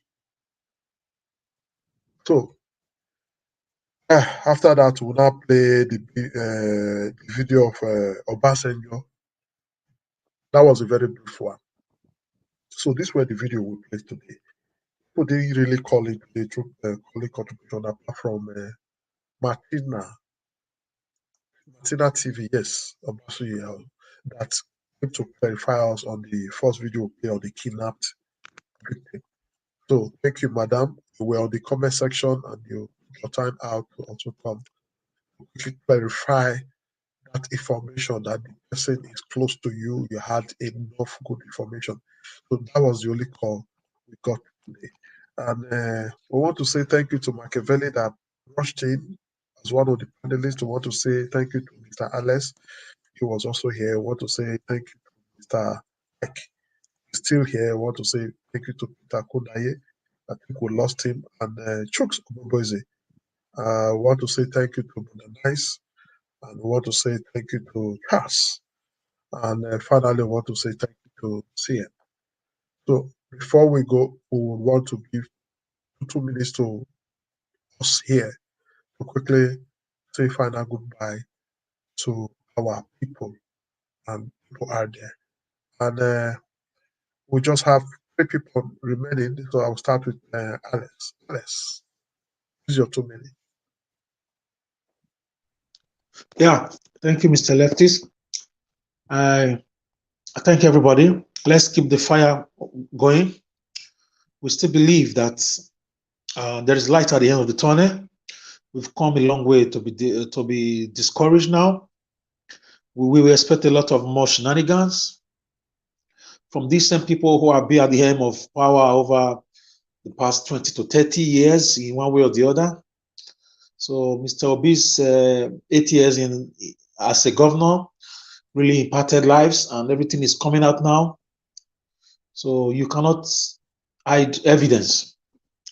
So we really hope that we can have a governor who was like Peter Obi in his days in Anambra in Edo State.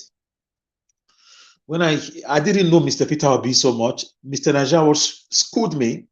This platform schooled me. I learned from people and I made my research about the man. To be honest, if we have 10 Peter Obis in Nigeria last 10, 20 years, Nigeria will be a better place. But it's not late. Let's keep pushing. I'm happy with the kind of zeal and the zest and the vigor our young people are using to collect their PVC. They are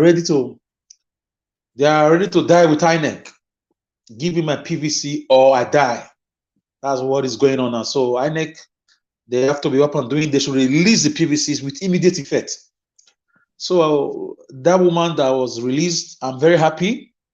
Thank God for that confirmation call. Let me just tell you, 5 million naira is a lot of money for many families, especially when you don't expect it. Some people's account balance can be 80,000, it can be 70,000, it can be 200,000. How do you expect them to raise 5 million in less than how many days? It's a lot of money. So citizens are paying the price for wicked government. So 5 million naira, no matter what, for an average human being anywhere around the world, if you convert it to any currency, it's a lot of money. That's people's savings, people's life savings sometimes. So we should not assume that because they didn't take 20 million or 30 million, it's a miracle that she was also released after taking ransom, because the other person was killed in spite of the ransom payment. So we should use all these things happening around us, Deborah's death, everything happening, Edo State train kidnap, as a motivation, Lekki to get massacre, to get our PVCs and vote Mr. Peter Obi for a better country. I hope there will be no chaos next month's elections, because our youths are ready to die with these men. If any perceived manipulations take place, it's going to be a very big problem. So thank you. I want to say goodbye to everybody. Thank you for the opportunity. It shall be well with Nigeria someday. Thank you. Yes, thank you, Mr. Alex. 5 million naira is very big. And criminal elements everywhere. From the video, we would understand that they were not really Fulani herdsmen. These were businessmen. From their tongue, we know where they come from. All right, Mr. Ike, use your 2 minutes. I'm excited for tomorrow. Our principal will be at the Chatham House tomorrow. I'm looking forward to that. I think that will be another plus to what God is doing already. I'm also grateful to God Almighty for the woman that was released by the kidnappers. And I pray for the family that lost their woman, their sister, their mother after they paid the ransom. I pray that God will give the family the fortitude to bear the loss. It's never a good news in Nigeria for people who lose their family through ransom, through kidnapping and ransom. So it's a bad story every day, and it's heartbreaking for how people lose their life because of bad governance, because of corruption. So, but we are praying and hoping that next month God will start rebuilding Nigeria, and we have a new Nigeria, where each and every one of us will be proud to call ourselves Nigerians. So I'm looking forward to that. And also, I'm encouraging our fellow Nigerians that are in Nigeria, please, if you have not gone to collect your PVC, they extended it again, I think as highlighted January 29 or so.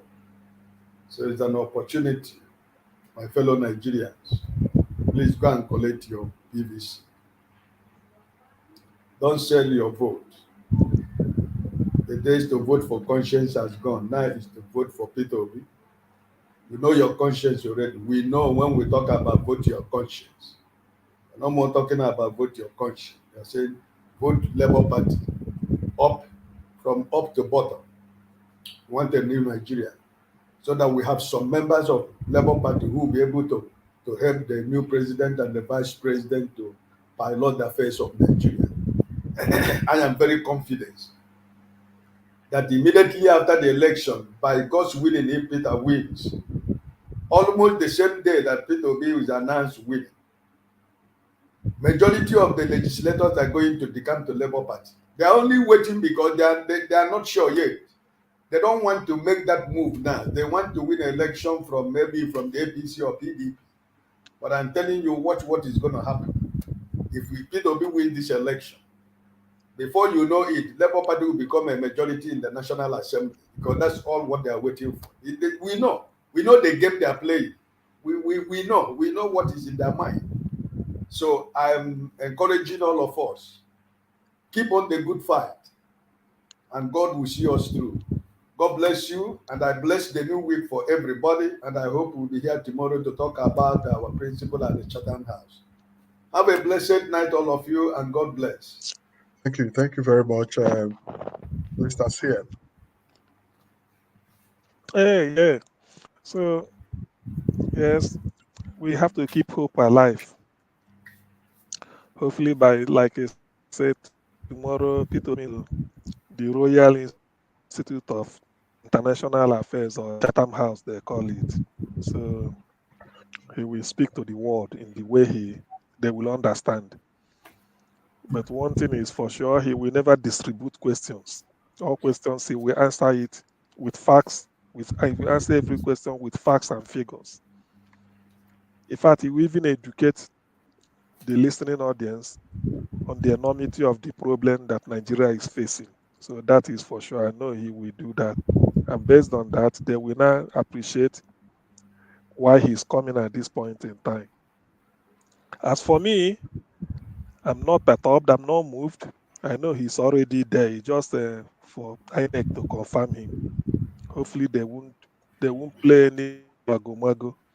Like the last speaker said, yes, who don't like to identify with Labour Party? Who wouldn't want to? Especially when you have somebody like Peter. But me joy is the fact that for the first time we will have somebody in Aso Rock who is not interested in accumulating money for himself. You know, somebody in stealing money, not interested in how to get a house in foreign bank. Is the you see that what says it all, and that is the difference between leadership in the Western world and in Africa. P2B is there. He's not interested. That suitcase he will enter with his belongings. That is what he's going to take out. He's not interested. Oh, I want to, as president, I want to have a house there, president. All those things, he doesn't need them. He will tell you he doesn't need. All he's interested. How has he changed the education system? He said in Enugu that if he becomes president, not even there won't be one day of strike. In other words, he's going to sit with us. What do you want? Give them what they want. Schools will be in session. Every sector he will look into it. All this rubbish on taking. I bet P2B will not even. He will try not to even borrow shishi.